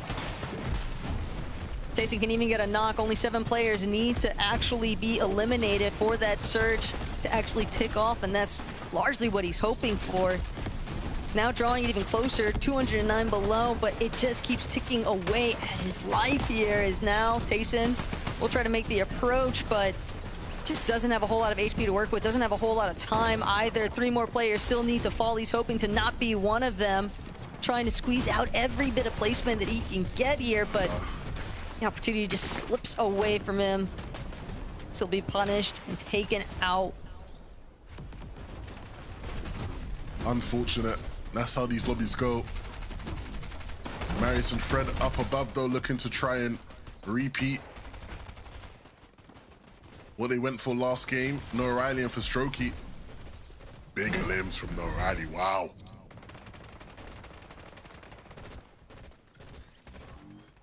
The real presence right now though is Medius and Fred on height. Only this time looking to actually maintain full control of it for a bit longer. We'll have to be wary of the fact that there's bound to be other players looking to try steal it away from them. As Fruzy already posing some issues here. Fred has lost a lot of his HP. Medius now just trying to make the next rotation. The zone pool being so far away. That's going to be enough of a heads up for Prodoxy to keep trying to trek forward, but caught inside of a box here momentarily. Medius still looking to try and play a little bit of backup here, but without any builds. It's going to be rough for him to actually try and reunite with Prodoxy right away. They're both just in dire need of a refresh here, while Kenty and Fruzy actually benefit entirely from the high ground. Ooh, beautiful here from Trip and Anas. Set up in a prime position and the opportunities presented themselves. Fredoxy now as a solo, trying to pick up the pieces of their failed height attempts. Yeah, this is a really tough spot to be in. Not really much you can do there. Kenty and Fruzy have height for now, but I'm sure plenty of people will look to take it off of them. Noah Riley has been on fire so far this game, and that streak is going to continue potentially. Can he connect on this shot to Cringe? He can. Noah Riley in peak performance right now. Can he get back in the zone? He can't. Well, those fiber limbs were something to behold. Rax is now in a similar spot, and he will go down with Gaddis in the backside. Volko as a solo now after Cringe fell. Just trying to stay alive in all this chaos here, Taco.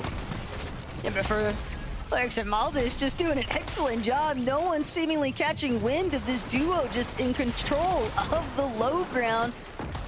Finally some tag, a little bit of pressure now from Tripburn, but 4 eliminations, he'll be taken out. Kenty and Fruzy, one of the healthiest duos in this lobby. Repairs just clinging on for dear life now on that backside of the zone.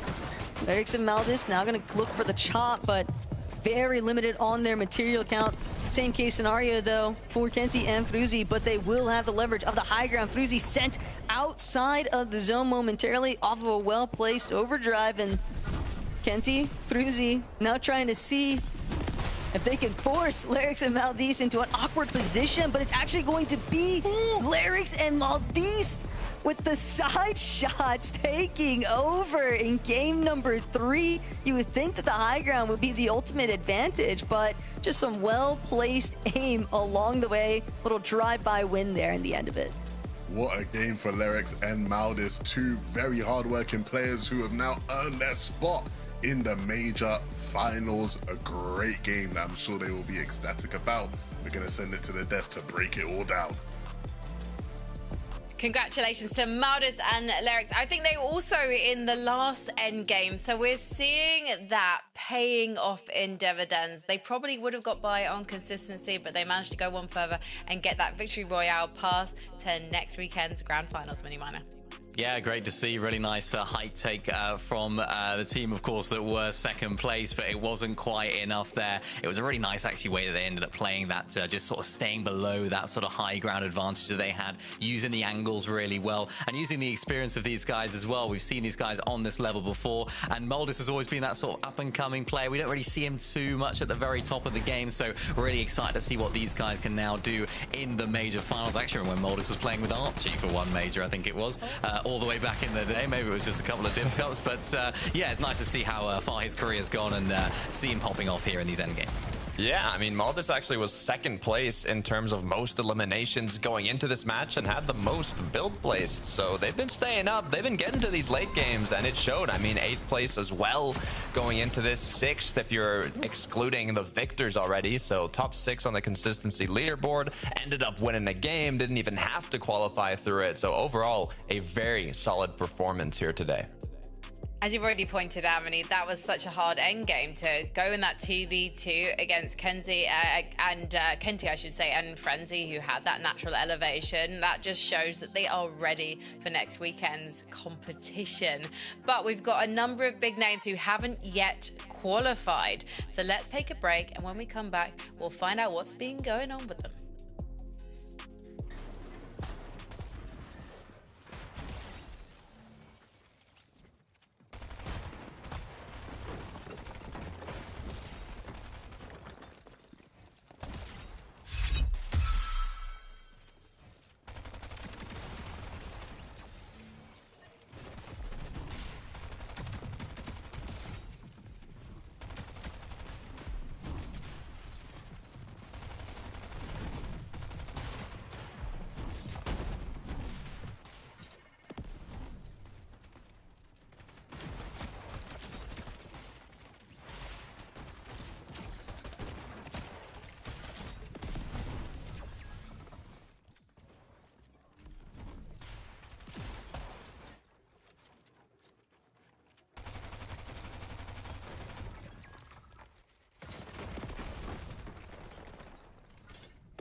halfway point of Heat 2, but who will be bouncing back in Game 4? You're going to have to wait a few minutes to find out as we talk about what happened in the last one. And so much did happen. It's really fantastic, though, to see that some of the duos we discussed before the games kicked off tonight doing well, because there were targets on the back of Fredoxy and Marius, for example, and now we can see that they're in contention. They've gone up 7 places after that last game into 12th, and that's really good because at the end of tonight we'll be looking at the top 15. The top 5 will actually be teams that have got victory royales through, and the rest are the 10 who qualified on consistency, and they're starting to look consistent, Mini Miner. Yeah, they are. I mean, I can't help but think, again, similar vibes to Science and Scary yesterday. You guys are on high. 2 games now out of the 3 that we've already had. It's like you guys surely at this point have to have figured out how to hold on to it. But again, Fredoxy, Marius up on high, expect them to do well. It's just not happening for them. They can't get past that sort of first phase of claiming high ground and then, of course, maintaining it. They're doing enough to keep themselves afloat. They're doing enough to keep themselves alive in this lobby. They're not completely out of it yet, but we are not seeing the best of this duo right now. There's still plenty more to give. Yeah, just draw your attention as well. First of all, Sky and Scroll, 17th place. That was a bit of a disastrous game for them, going down 5 spots. Merstash and Tayson in the same situation. But look at Sure and Repairs. They've gone up 23 places. This is a duo we were super excited about in Major 1. But we feel like maybe they're going under the radar tonight. They need to grab our attention in Game 4, Takata. Yeah, under the radar. I mean, they were 34th with 9 points going into the match, so they weren't necessarily going under. They were under, but now they have quickly pushed themselves right back up. Now, unfortunately, they didn't end up getting the VR, but with that amount of points, it is more than enough. Yeah, I'm excited to see what these guys can do now. Of course, this major, they had a really good major, last major, a bit of a breakout one for them, of course, in their first major finals for Sure 4 in particular. Managed to get top 6 overall. Of course, it was unfortunate we couldn't see them play at the summit, but what it was exciting, of course, was just seeing them popping off in that major finals. They're a team that do deserve to be there. Excited to see what they can bring now for the rest of these games. Well, let's take a look at the leaderboard again. I want to see page 1 just to see who has managed to stick in that top 10, because I feel like actually tonight we're seeing a lot of duos that aren't really always on our list for who is going to be in contention for winning this major. So we've got, for example, Fruzy and Kenji coming second in that last one. Masterclass on the high ground. It's a shame they couldn't quite pip their rivals to the post in that final fight. Pink and Haris, down 4 places. We don't necessarily want to see that from them. Bit of an unfortunate one, but hopefully they can bounce back, to use that phrase for a second time. Clues in the name. And then also Yanis and Rax. They are 5th right now in terms of the leaderboard, but that actually means they're second in terms of consistency, and it's a no-brainer as to why these guys are pressing W through this lobby, Mini Miner. Yeah, they are. I mean, Rax in particular absolutely popping off right now, getting so many of those eliminations, helping them have all the resources, all the tools that they need in these endgame situations. It hasn't been necessarily really absolutely incredible performances from each of the games. They've been consistently good, and they're making these endgames. They haven't had an absolute pop-off yet. We haven't seen the best of this team, but still plenty to give in this duo, and particularly for Rax as well. When he played with Seti last season, there were lots of questions about, is Rax going to be able to sort of stack it at this top level? Is he going to be able to hold his own playing at this very top level of Fortnite? And right now, they're playing incredibly well in order to be in that second place in consistency, so hopefully more of the same. But I have a feeling Rax might be on this next slide, because it's time to look at the players in focus powered by Milk. These are some key stats from some of the names in the lobby tonight, and who is standing out? Of course, there you go, Takata. Rax for eliminations and damage dealt. He is destroying. There it is, number 1 in 2 of the biggest categories, and no surprise, in the play-ins, they have the second most 10-plus elimination matches, so seeing them match it here in heats as well is what you love to see. What's standing out to you, Mini? I'm seeing those solo clutch points there from Gold. 50 points solo clutch right here, which is a good amount at this stage of the competition. Again, a name that we don't necessarily expect to see solo clutching quite as much maybe as he is right there. Of course, has experience in those major finals, so it's not a player we're unfamiliar with, but nice to see, of course, there as well. Mold is getting a good amount of bills placed. I'm sure that endgame would have had a lot to do with that as well, but yeah, the main stat there is all about Rax. On behalf of Denmark, should we be worried that it wasn't Scroll's name there instead of Gold's, Mini? Potentially. I mean, yeah, it's not been their day really, has it, Science Scroll? We saw them way down on the leaderboard, second page, not where they belong. So they're going to have to fix up a few things here. They're going to have to play those end games out a little bit more smartly, because I think they were below on Surge that game, wasn't it, Takata, which is sort of their downfall. Yeah, not really what you'd expect to see from a duo that's as consistent as Sky and Scroll. So hopefully they can pick things up in the next 2 matches. Yeah, I want to pull apart why this is going wrong for them, but let's take a look at the leaderboard, because hopefully we'll keep an eye on them in Game 4 and try and work out as to why. Because we've got to talk about Della and Alex. Della, you might remember him yonks ago playing with Pixie last year with Kiro and Bevies in a trio, and now teaming up with Alex, and the results so far are pleasing to Carter. Yeah, I mean, Alec and Della, it's interesting to me that they haven't won yet, because they had a good amount of wins in the play-ins, tied for third most, but being at the top of the consistency leaderboard is not something you can complain about. I wouldn't be surprised, though, if one of these last 2 matches goes their way.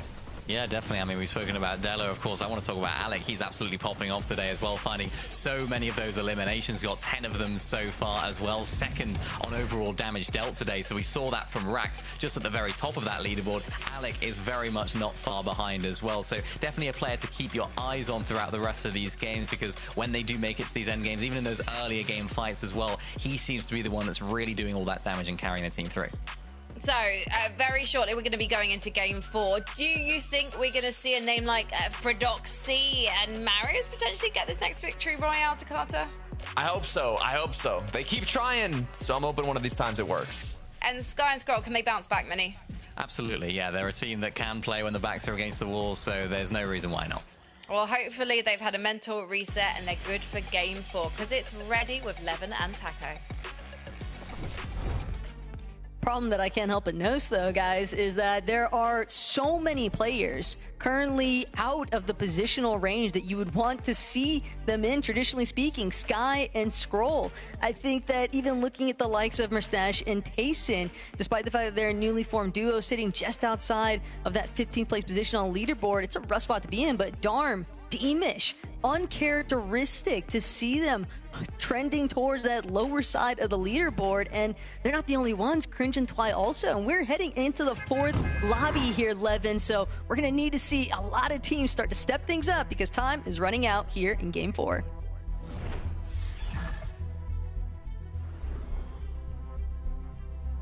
There's only so many spaces left, and the games are running out. You have to make these last 2 count, or you will be leaving down in the dumps. Janice and Rax will land, just barely in the case of Rax.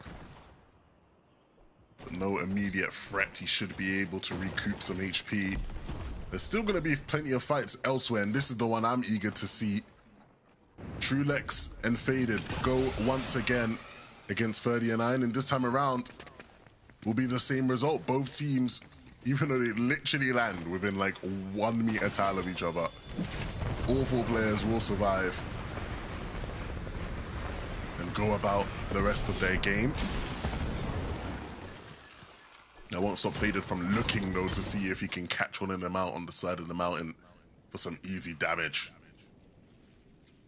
Makes sense, given the circumstances. When you are sitting just so low on actual points, you start to recognize the fact that unless you're able to convert Game 4 into a strong, like, 3rd placement, along with some eliminations to boot, it's going to be very difficult to actually make it into contention for the consistency portion of the leaderboard. A lot more likely that what they're hunting for is an actual victory royale, but they're not the only ones trying to do so. Sky and Scroll, the mid-game hasn't necessarily been the issue, but the rotations after the fact have clearly been a problem for Sky and Scroll. They've often found themselves the past couple of lobbies just underneath or teeter-tottering that surge threshold line, and it's caused just that extra factor of pressure that typically such seasoned players obviously want to avoid, because you can just see the shift that takes place. And it's not panic necessarily, but when you realize that there is only 5 lobbies in comparison to, the usual 6 that we might be more expected to seeing on a day-by-day basis, it just becomes rather difficult, because you wouldn't ever expect them to be one of those duos fighting for a spot inside for the Battle Bus positioning on Major 2. But teams that are having a bit more success, like Vexer and Xteri, they're just trying to keep that one completely in their favor. Well played shot through the window there. That'll be the starting point, at least, on the first elimination. Now trying to see if they can chase out Ice for the second. Lifty Lodge. Definitely proving to be a great starting point currently for Fexer and Xteri. Yeah, and they played this fight well. Looked scary for a second for Feska, but hit the right shot to be able to alleviate the pressure. Over here at Wonky, though, the fight continues between Vanya, Nefrizzi, and Kale and Nova.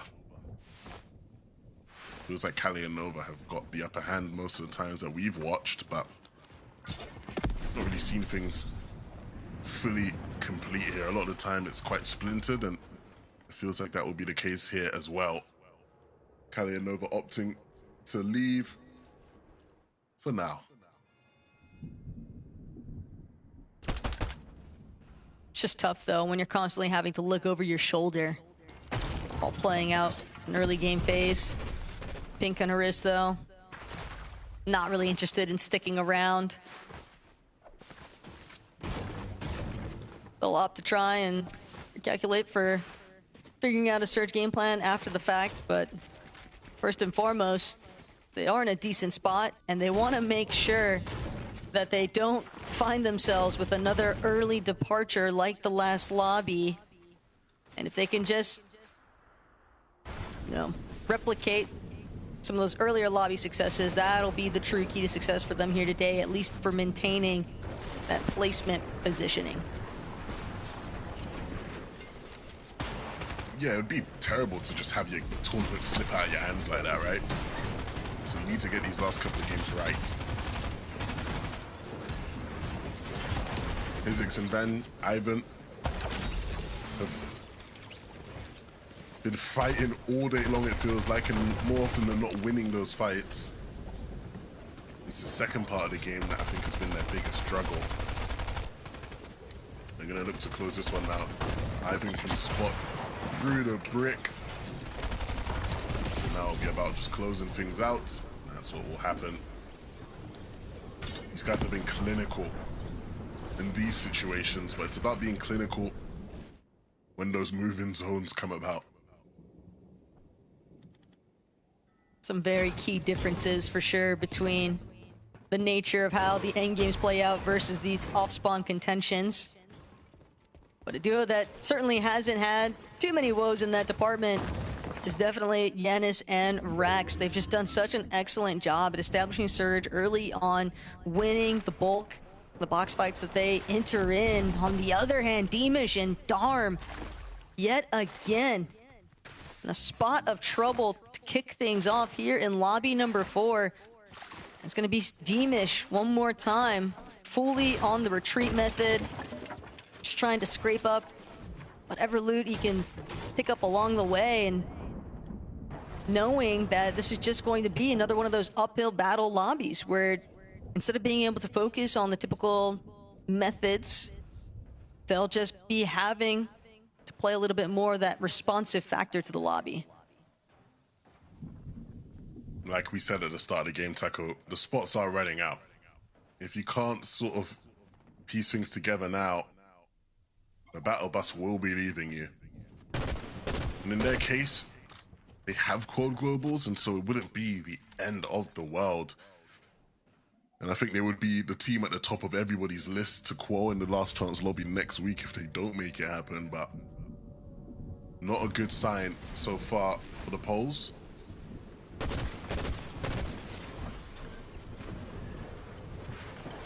Even if you are one of those Belgium qualified teams, though, one of the other issues that begins to surface when you find yourself in these kinds of positions, potentially sitting out of a major, depending on how these next few games go, it's that space claim, your drop spot claim. You start to lose a little bit of that, I think, prioritization from the rest of the region, and even other players outside extending towards the international scale. Players are going to start to think, well, if they had enough struggles that they couldn't make it through to the Major 2 Grand Finals, what's stopping us from, you know, trying to just completely shut down wherever they decide to go. They've been a duo, too, that's just, like, historically always had to deal with some form of contestation whenever they have tried to play out in these final lobbies. And so for them to now look to be able to just outright claim a spot and then have these clear struggles in the Heat's phase, that's where the imagination starts to run a little bit wild. Yeah, you only get so many chances, you know? Eventually people do start to test your rep, especially here in EU, and Rax is just disgusting. Oh, I love watching this guy. Makes things happen. It doesn't look like he's done. Janice will come in with some support, but Rax wants to get it done now. Don't be too eager though. That's exactly what Rise is looking for. That first one from Rax was just too nice. Very clear-cut piece control. I think that's what Rax tends to shine at more often than not, but Rise certainly giving him a little bit of a run for his money here. Rax, though, not prone to tunnel visioning. And again, with that supportive measure out of Giannis, it is only going to continue to chip away at Rise's opportunities to actually score him out of this one. As Giannis, great side shot lined up there, and one more time just continuing to close out the conversation. But Giannis and Rax, this is exactly the sort of starting point that you want to see from them. Rax is in Germany for on Zero now, right? I want to say yes to that. I think he is. But we can tell. Just a different type of movement that's involved sometimes when you see players actually have the opportunity to toy around with the zero ping environment.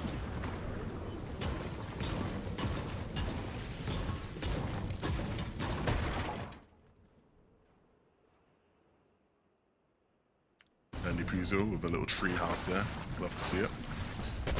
Deemish and Dom, how many times today have we seen them in this position? Somewhere deep in the storm, attempting to recover the game. At a certain point, you do start to worry about this pattern. But like we said in the previous games, Taco, if you give them a chance to recover, there is always that possibility that they showcase why they are so respected in EU. Marius and Fredoxy not in the best of positions though here towards the cluster coast, just because their games have been overly consistent. It's been holding on to height in the moving zones that's been their problem. If they're not careful here against Kali and Nova, they might not make it there. Fredoxy though managed to recoup enough of his HP. Feels like he might be able to take the opportunity, get some additional damage off onto Nova. Mary sending some stray shots too. That duo opts to depart, but saw the surge just now, 475 above right there for Medius and for Doxy. Big part of the reason why they weren't necessarily so over-eager to really try and force that fight to actually come to an end. No real need for it. Rather just play it safe so they can do exactly as you said, just opt to try, squeeze out some more placements, and see whether or not a height game is actually going to be something that they can utilize here.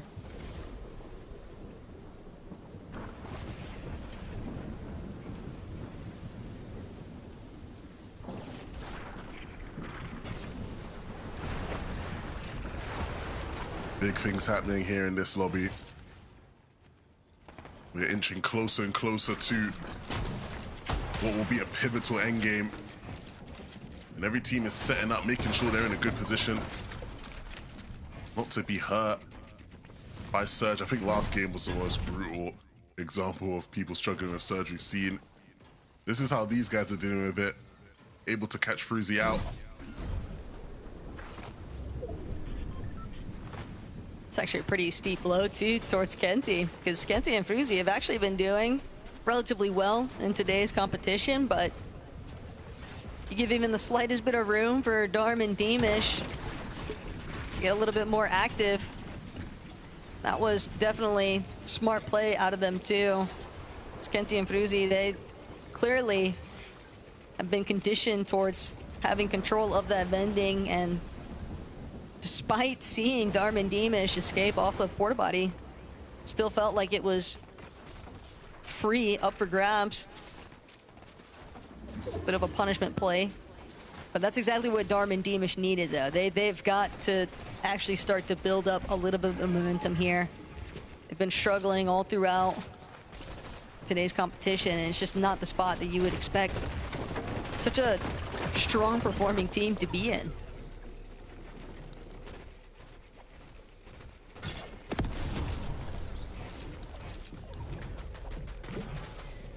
A spot in the safe zone, and a good one. Plenty of heals and surge to work with. Trulex and Faded positioned just above them. With fighting happening below that, they will be able to take advantage of. Pink needs to stay alive and needs to create room for Haris to stay in the game. We saw him as a solo in a similar spot last game, and this time around he has to try and keep Haris alive. It's not going to be easy, but it looks like Pink will get it done, and they have enough heals to just barely stay alive.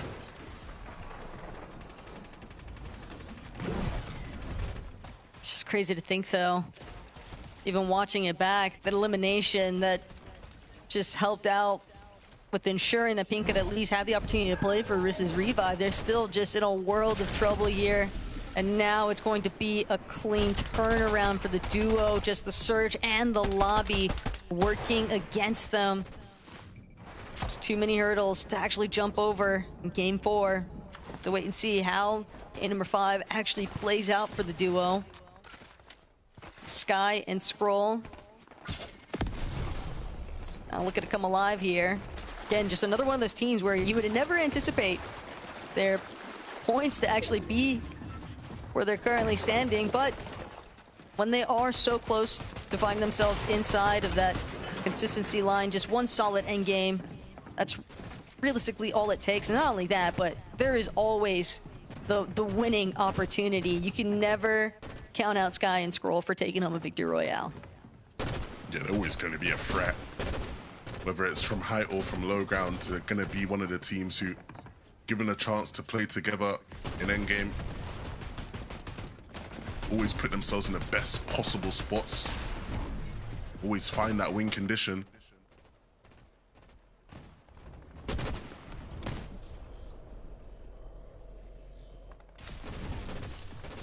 Marius and Prodoxy look to be largely unchallenged, though. More towards the dead side of zone, which Della and Alec probably wish they could be in the same sort of position. Instead, they'll be forced to try and take up a fight here, and it's just not going to go their way in the slightest. Punished almost immediately. Teams kind of sniffing out the desperation. Yeah, that's always a tough spot. You know, ultimately, when you're forced to just get in people's faces and box fight, you ain't even got a box to protect yourself from the rest of the lobby. What more can you ask for? Trailing back over to where Medius and Prodoxy are at. Some of the first to actually make it towards that next zone, and not only that, but still sitting above on the threshold. It's just going to be free for free. Will they go for height again? 3 endgames in a row. Maybe this is the one. This is the time. It's not going to be easy, because right now, Noah and Frostroki sit in the best position in this zone to continue to hold on to height. But I think Fredoxy and Marius have shown that they are adamant to have it. It's a bit threatening, though, to see Frostroki and Noah Riley in this position, especially after the masterclass that we witnessed from Noah Riley in that last lobby. He was really duking it out as a solo. And so if Noah Riley and Frostroki can continue to try and maintain a strong presence towards the high ground, that is definitely going to pose some problems for Prodoxy and Marius.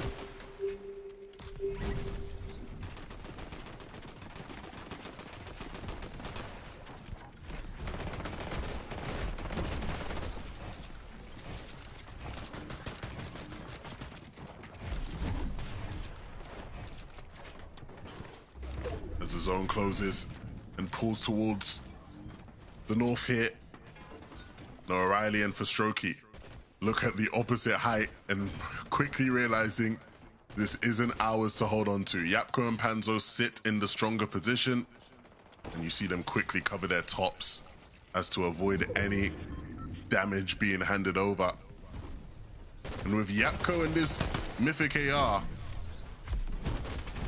they actually really sit in a great spot to hold on to height here as far as the pressure goes. This thing absolutely tears through people. Don't even think it'll be an option. Yeah, that's smart. No, Riley realized I have to drop down to low ground. I can't afford to actually rotate through the high ground. Panzer and Yapko just doing way too excellent of a job of holding on to it. And that was a prime example of exactly what No Riley and Forstroki were trying to avoid. Alvin just pieced out of the sky on the go and immediately shut down. But Yanis, Rax now starting to build their way up. And you saw there on the transition, just as Yapko and Panzer let it go, Fredoxy and Marius quickly stole it from under their noses. We said it was going to be the 3-for-3. And right now, they hold the keys. But can they hold on? It's been the biggest problem they faced in the 2 previous games. They went for height. And we'll see if they've learned their lesson here. With all this chaos down below, already you're seeing a fight taking place. People are trying to vie for it. But they're just trying to hold on. The biggest problem, though, for Doxy and Medius in terms of holding height is just they tend to run out of materials. But Yapko, Panzer, what looked so promising initially, now it's down to just Yapko trying to see how far he can actually take it. Rax and Yanis still as a duo, 8 eliminations already. Rax trying to add another one to the count. Fully locked in. Vexer nowhere left to run, just completely full box. And Rax and Yanis, they'll be more than happy to take another elim underneath their belts here. Yapko, though, still just trying to play out a little bit of HP off these Chug Jugs.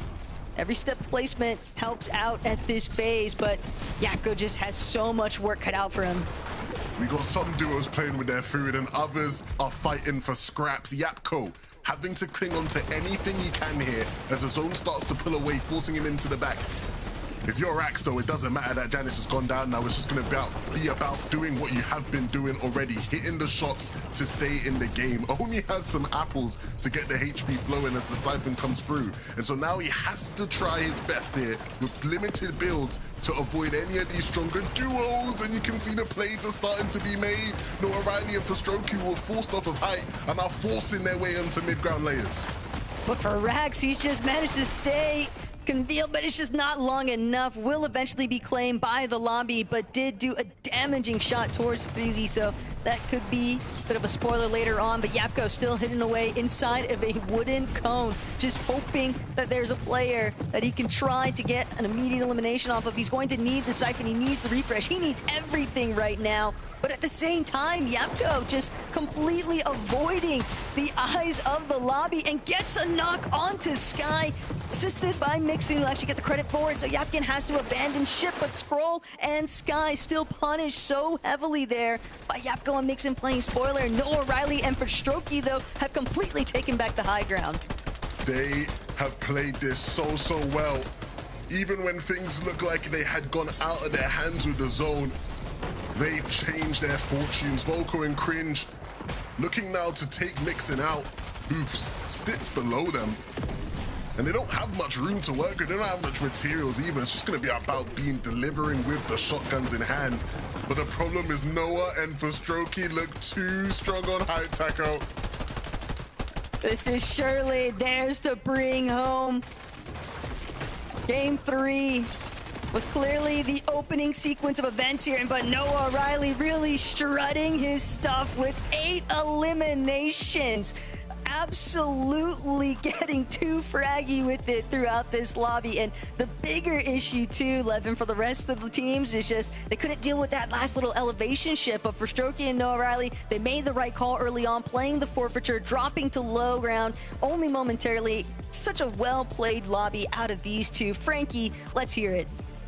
Thank you so much, guys. Yeah, Taco summed it up perfectly there. This is a duo that understood when they were beat on the height, when to descend, and when to know that they were back on top and literally on top taking the victory royale to go.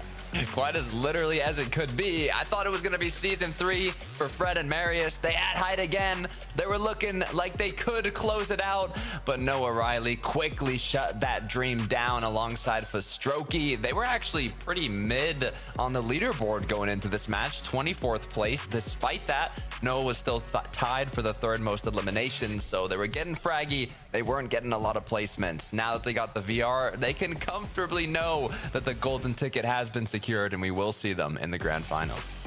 Yeah, yesterday we broke down legends of the EU scene, players that are still playing at the very top of their game, qualifying to major finals and still strutting their stuff at the very top of the game. No, really doing just that here in this game right now. That was an unbelievable game. I think it was 10 eliminations there, maybe more in the end of it. And I think the way they played the game was really, really great. I spoke a lot about sort of Marius and Fredoxy not playing height so well.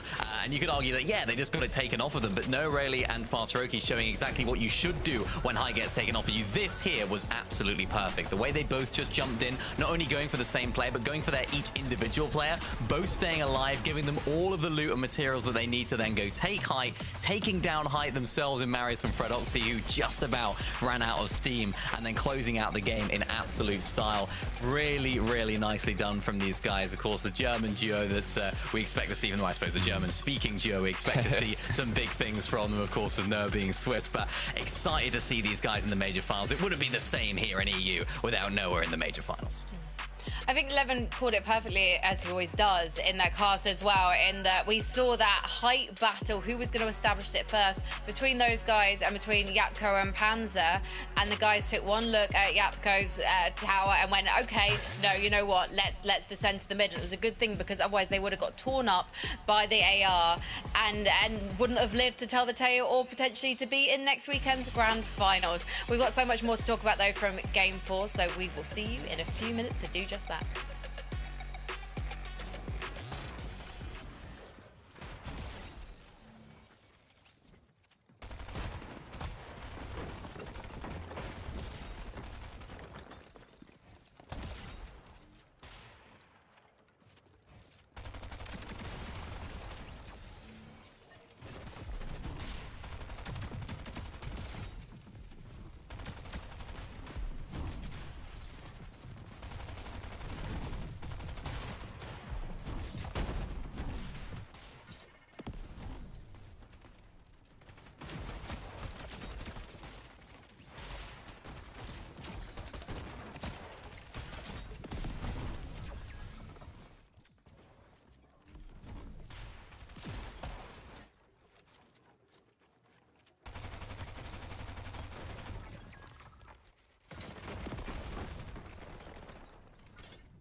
Welcome back to FNCS Europe. We've only got one more game before the end of Heat 2. I can hardly believe it. These games are going at a rapid pace because there's so much action packed into them. Takata, should we have a look at the leaderboard? Minnie, what do you think? I think we should. I think we should. Yeah, because like with to see only it. one more game to go, guys, the stakes are really high. So you can see the first 4 names, they've already qualified through Victory Royales. And you can see Rax and Yanis in the #1 consistency spot. And they are an incredible double act. So tenacious, really lighting up the lobby. I would not want to be facing them on any of the layers. I noted they're not challenging for high ground, and I wonder if that's playing in their favor, or maybe it's because they're fighting so hard they're not always making it to those final moments. But clearly those eliminations are paying off. And Sky and Scroll, they've now gone up 8 places. I feel like it's been a difficult lobby for them so far, but if we know anything about these guys, Mini Miner, it's that they can hold on when it matters most. It's been a really strange day for Sky and Scroll, actually, because, you know, we saw them have a really good first game. We're like, yeah, 4th place, looking good. And then they just had a couple of duds, and it's like, that's not the Sky and Scroll that we know, Takara. It's like, usually they're sort of consistently making those end games, and maybe they have one bad game in a tournament. I know that was from the sort of case when it came to the grand finals last time out. They had one really poor game, but for the rest of it, it just seemed like they were so consistent. Today, it's just been a bit topsy-turvy. It just seems like they haven't quite been at the races. And, of course, you know, they should be okay to qualify through. They're too good enough, too good of a team, I should say, to not qualify through. But it's looking a bit dicey for them right now. It's not confirmed. Yeah, it is looking interesting. Another duo that's also, I mean, they're doing all right, but not really to the expectations that I like to see them at. It's that 12th place spot for Doxy and Marius at 119 points. I mean, you know, they're en route to qualify through consistency. It is top 15 after all 5 players that get a VR qualify through, but they just keep trying to take height. We've seen it 3 times, back to back to back, and every single time something goes wrong. It's at the start of the height retake sometimes, halfway through, and in this case, it was at the end of the height retake. They just cannot catch a break. So there's actually an interesting comparison that we can take a look at. Minnie, what do you think? Yeah, we're sort of comparing Sky and Scroll to Marius and Fredoxa here, seeing how close they really are in terms of their placement, overall points, of course, eliminations as well. And the average placement from Sky and Scroll just only just a little bit better, really, than Marius and Fredoxa. It's definitely not something you'd expect. You'd expect to see Sky and Scroll surging up that leaderboard and so much higher than Marius and Fredoxa, who, as we just break down, by their own standards, are not having the greatest day either. And like you say, the height just isn't working for them. Actually, I didn't mind the way that they played height there. I thought they actually played it a lot better than previously. They didn't take it too early and try and sort of bully another team off of it, and then of course it didn't work out for them at the end. But yeah, not too bad of a game from them, but still not quite to where we'd expect from them. Well, we expected the biggest bullies in the lobby to probably be Divas and Dharm tonight, but actually it's turned out to be Yanis and Rax. This is a potent mix, Takata, of experience and, well, I'd say raw skill, but it's not looking raw at all, Takata. Rax is just on fire. They have a disgusting amount of eliminations. I mean, it's not even close. I think that they're only one with 20 plus eliminations in the lobby. They have been looking pretty unstoppable in terms of that. I mean, they've got more than enough points to qualify, but I kind of want to see them end on a win, Minnie. Yeah, honestly, I'm quite surprised at how well these guys are sort of fighting together. I think a lot of people sort of look at Rax as the real fragger, you know, in the team, but I'm seeing Janice picking up a lot of eliminations as well. And for sort of the OG EU viewers, you would have known Janice from such a long time ago, and we've spoken at the beginning of the show today about some of the players, maybe the OG players that need a bit of a comeback, that haven't had the greatest performances as of late. And I suppose you could say that Janice hasn't been performing very well as of late either, hasn't been up the top of his game, but maybe he's found his fit here when it comes to Rats, because they are absolutely on fire right now. And Yanis did make it to Summit. So this is a player who has still got a long way to potentially go despite all the years behind him. Let's take a look, though, at page 2, because we want to take a look at the teams that are on the cusp of qualification. Right now, we're looking at the top 14. So you can see Frozy and Kenty, who found themselves in that end game at the end of game 3 on that threshold, but directly below them, Pink and Chris and Yapko and Panzer. And for Yapko and Panzer right now going up 16 places, I guess what's been eluding them in this lobby, Mini Miner, is consistency.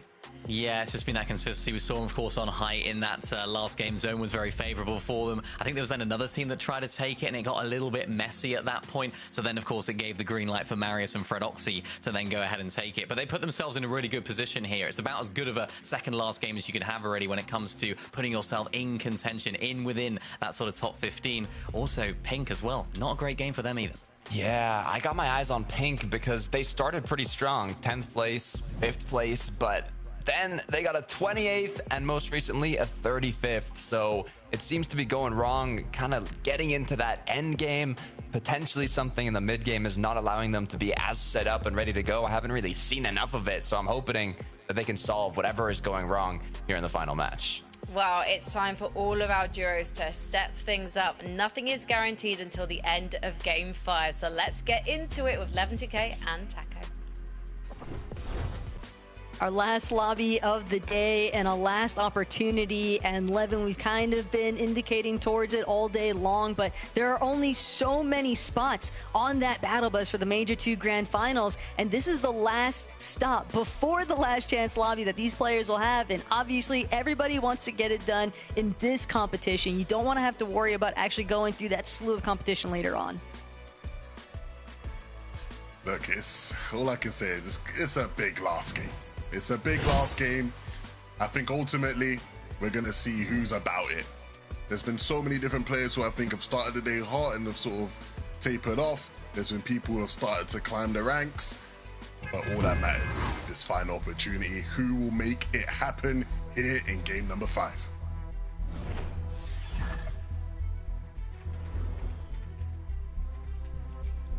And with that last stop on the battle bus just underway, Della and Alec quick off the drop, immediately trying to see whether or not they can take out players that are still aiming, touch foot on the ground.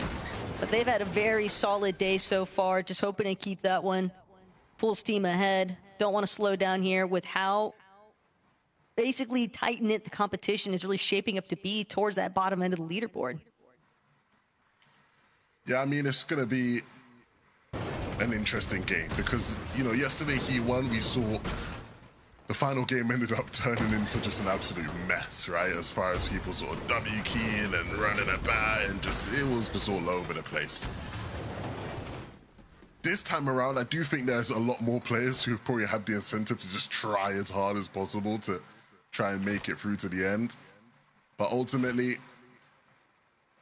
everybody wants to see some of their favorite names make it through, and I'm here to tell you right now, my people, you're going to be leaving with some upsets. It's always a guarantee in the heats, and I think here in Heat 2 especially, we're going to feel the pain. Trulex and Faded not quite had the day that they have needed to inspire people with confidence that Trulex is back, but it's not the end, because a win here would do everything for them. Of course, we've seen them at times try and look to play for height when given the opportunity.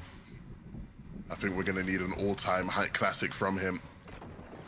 From Sky and Scroll, I think what many people would consider the biggest names and the best names in EU left here in this lobby. It's going to be about doing what they have started to do towards the back end of last game, where they just have their consistent Sky Scroll games. You just really don't want to see them continue flirting with potential disaster, I think is the big thing here, because even with Sky and Scroll always having that in the back pocket of being able to just whip out a victory royale, it's still just never guaranteed. And Rax, Yanis, even with an early tumble here against Surefour and Repairs, it won't necessarily be that devastating given the fact that they have had such a strong, consistently performing day already. Yanis still a survivor as well off that scrap, but depends on whether or not Surefour and Repairs are actually going to choose to key him or not. Definitely going to play defense on that reboot van and just cut off Yanis' escape route.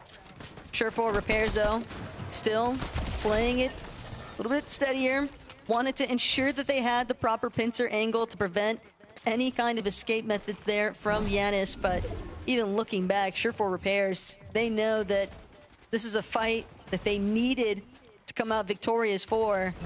they are just right there on the cusp of making it in for the placement metrics. And even with Victor Royale still hinging as a possibility, knowing that there are so many teams also trying to send for that kind of Hail Mary, a lot more of a guarantee is just to be found, I think, in finding that strong endgame placement, the handful of elimination to go with it, given their current point metrics already.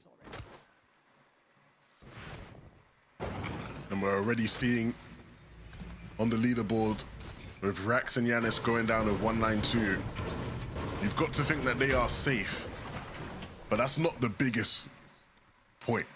The biggest point now is the team that's probably been the lobby bosses for quite a couple games now aren't in it to ruin people's day. The way Rax has been moving on some of those mid-ground layers, just having him out of the lobby helps give people more of a chance to catch up, and that is great news for everybody trying to push themselves into one of those consistency spots. I could say it's even a bit reminiscent of what was taking place yesterday with Shark and Teeny, the way that Rex and Yanis were sort of making their way through the lobbies. But here in Game 5, Dirty and Zentify recognizing they're not going to really be able to get much more out of this exchange. They'd rather try and play for the end game. Does look like Disaster very prone to strike for some of these teams. Tayson getting Murstache off the reboot, but with Della and Alex so nearby. Vixen also off in a surge base in the distance here. Tayson gonna hope that he can escape, but Della and Alec, at least with that elimination onto Murstache, just going to pose so many problems here for Tayson, because now he's forced to just wait around for everyone else to leave, and the odds of Alec and Della not choosing to continue bothering him is very slim. We always ask questions, is it right to go back to your ex-duo partner? Or is staying away for the best? In the case of the story of Tayson and Murstache, it's starting to look like the latter. Hope is not completely lost though. Tayson will be able to attempt to recover the game.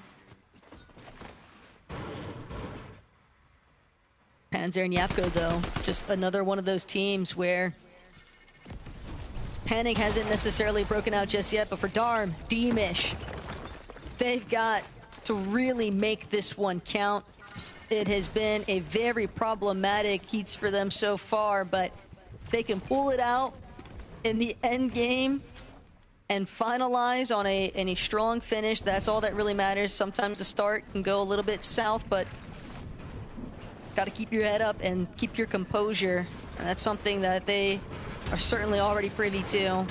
Gotta wait and see how they actually manage to finish things out here in Game 5.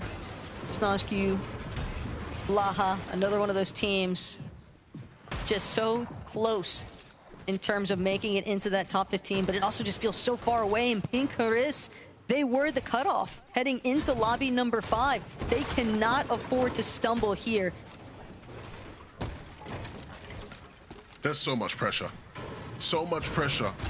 on a team who started the day really strong, looking like they were a potential lock to qualify. A team who many people have started to doubt for valid reasons. It's been a while since we've seen both players performing at their peak, but we've seen glimpses of it.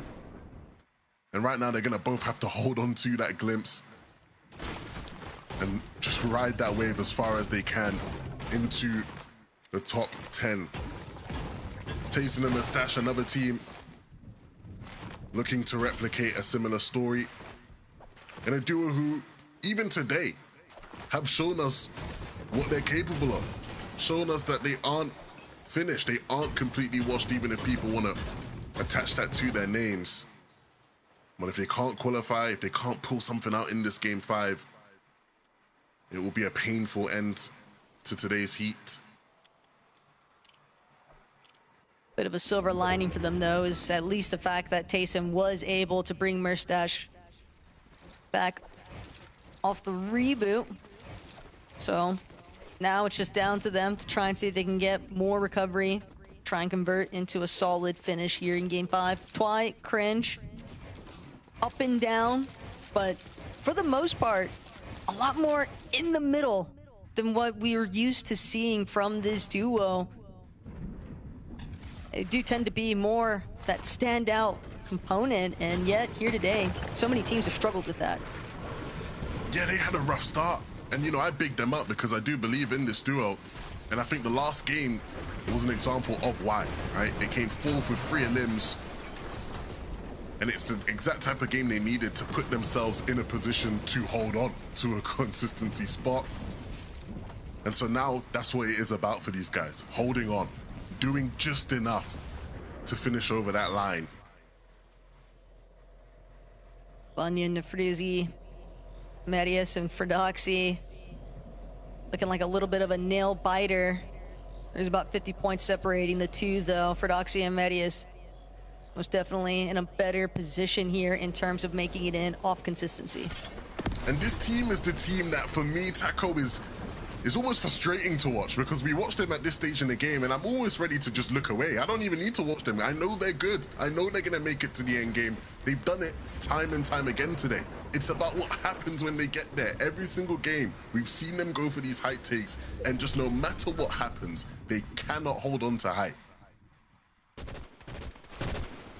The main reason behind that certainly seems to be a bit of a struggle there for them to actually have enough material, enough builds to stay on top of the high ground. But it's difficult.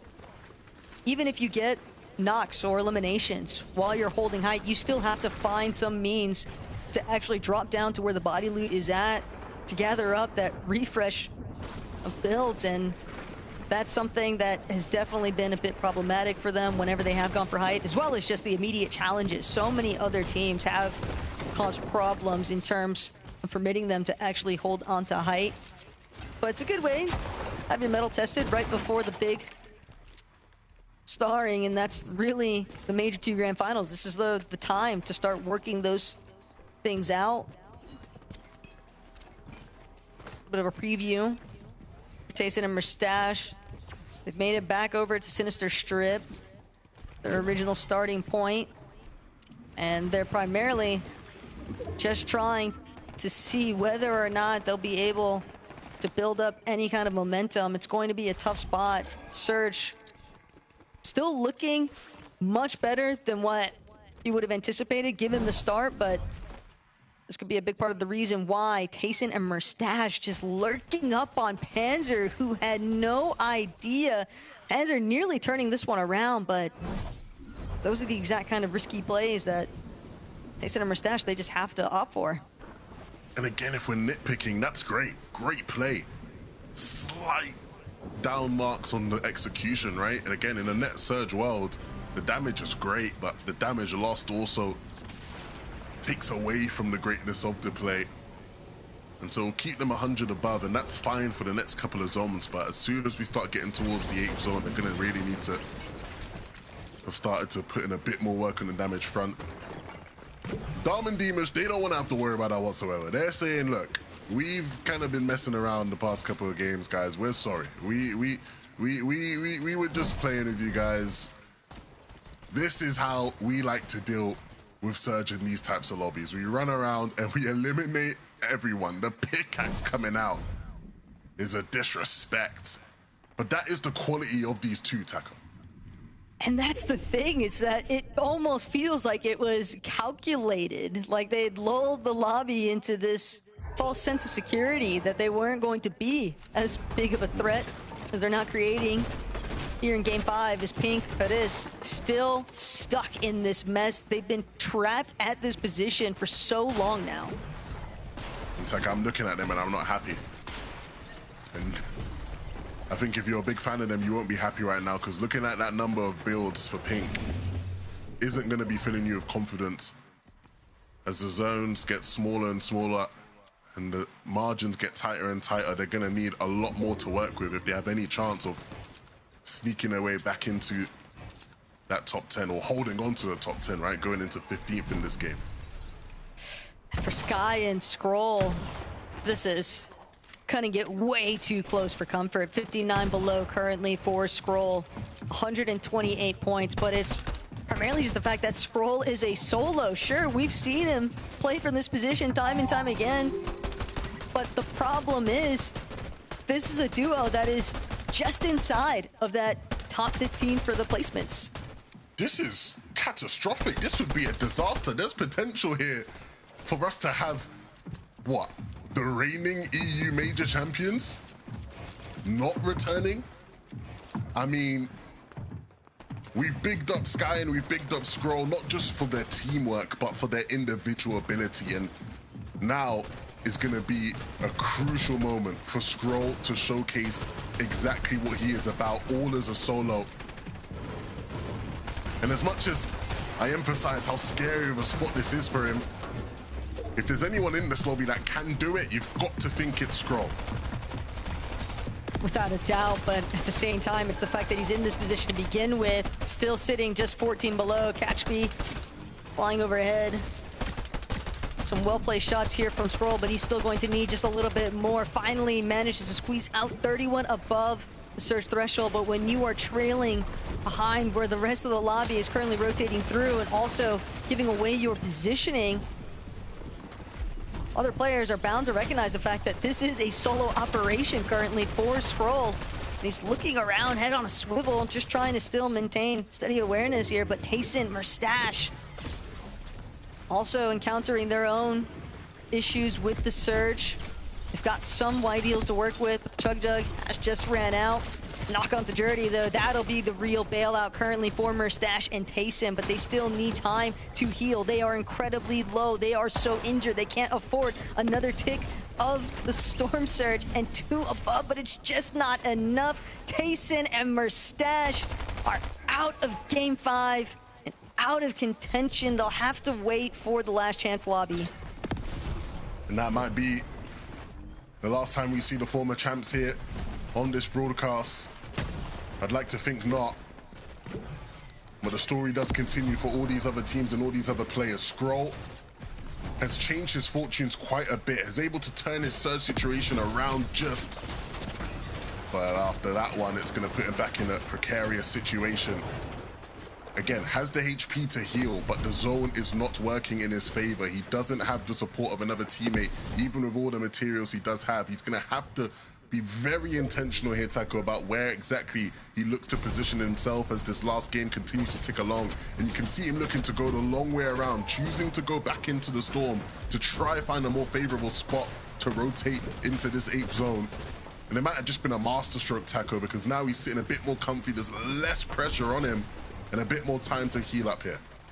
But he's used the entirety of his Chug Jug. Fortunately, he is sitting 262 above, but even with a material count to work with for the time being, we've seen how quickly those can be depleted, especially when you're working as a solo. But for Pink and Haris, despite what looked like a bit of a messy start here, seems like they've managed to accrue just a handful of elimination points and a decent spot. The material count is where we were last having our biggest concerns for them, but they can continue to find refreshes. It's really all it takes. Medius and Fordoxy, though, waiting for the opportunity, trying to get the setup in play to make their move on height.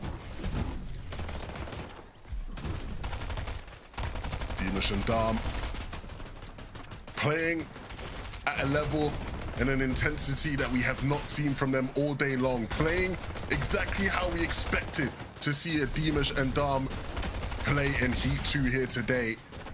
And just completely destroying the hopes and dreams of players looking to try and make it to the major final. As they rotate in on late, Dimish is ready for you to enter. See that huge tunneling. Believe that was the leftovers of Pink and Haris. And they've definitely been trying to do everything they can to carve their way through these lower layers, despite having Darm and Dimish holding, trying to play gatekeepers towards that last edge of zone on the backside positioning. But just scoping out for a moment. For Doxy and Medius, they found their chance to strike. They are on height. The build count is in a decent spot, but they are going to need more. 4 games in a row. They've looked to hold it here. And will this be the 4th game in a row where they lose it in the moving zones? Pink and Haris They might not be too worried about what's going on above for just now. They're just trying to stay alive in this game, to do enough to keep themselves ticking. Scroll, I mean, what a performance this is so far. For him to even still be up in this game is impressive, but this is exactly what he needs to do. We saw the threshold for yesterday's heat be around this mark. He doesn't want to take any risks. Can't afford to take the risk either, because we've seen just how rapidly those placements can sneak up on you, and other teams can just leapfrog where you were last standing. Alec and Della, one of those teams just ahead of Sky and Scroll's placement, and Scroll coming up big time with a shot against Surefour, but he can't get the body. The roll around is going to be the ultimate problem, and Sky, Scroll, they'll have to sit and wait and figure out whether or not they've done enough to keep their placement inside of the consistency. That would be a painful way for it to all end. They'll be keeping their fingers crossed as they watch along with us. Deemish and Dom, though, they still have plenty to do, and they have done some of the hardest work, which is getting to this point as strong as they are. But still now, the wrong rotation, the wrong decision, the wrong edit open could be enough to completely demolish their grand hopes now. Harris and Pink barely holding on by a nice surge, and Marius and Fredoxy, of all the teams who we've been following and tracking their stories here, they might be the one that, again, has the biggest upturn and surprise of them actually being able to hold on to height in a game. Harris now having to clutch up solo, just like Dom will. The solo clutches are going to be what gets it done, Taco. And the problem is they've got to contend with the players that are on the layers above them. Height just proving to be such an issue right now.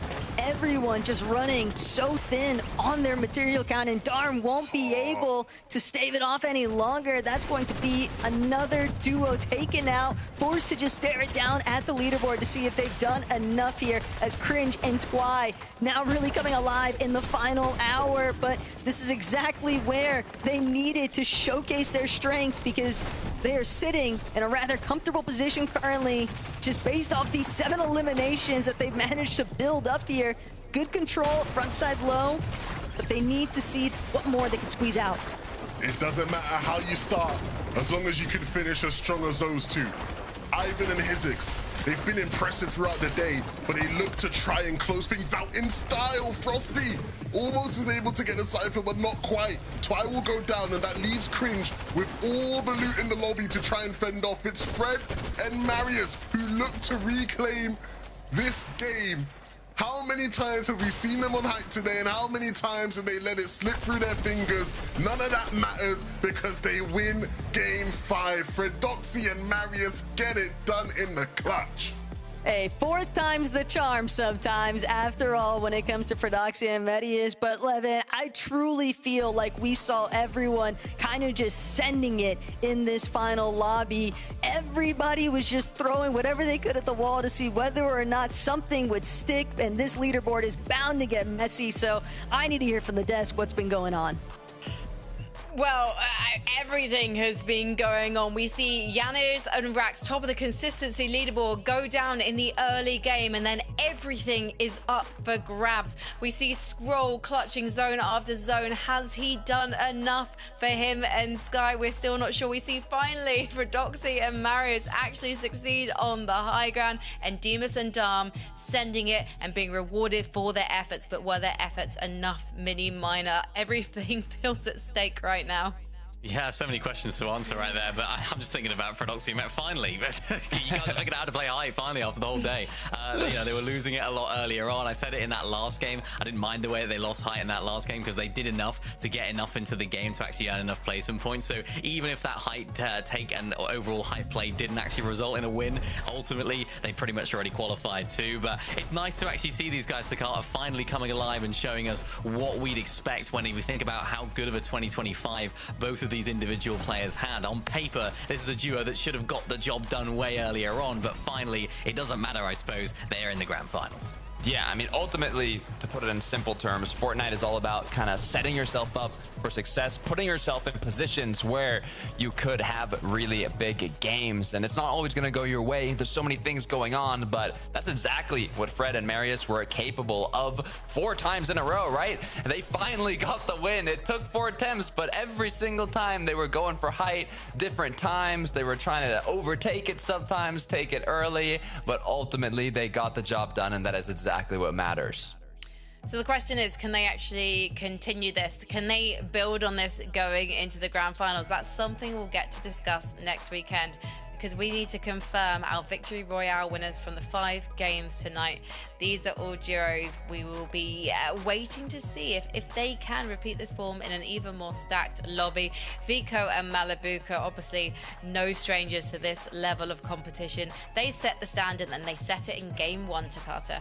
That they did. Game 2, Dinas for Neck, Malds, Lyric for Strokey, Noah, Marius for Doxy. These are some big names that were booking themselves golden tickets straight to the finals. But there's something in the back of my mind that I just keep thinking of. That one elimination that Scroll did not get on the person rolling around. I'm really hoping that they make it on the consistency leaderboard, because if they don't because of that, it would be heart-crushing, devastating.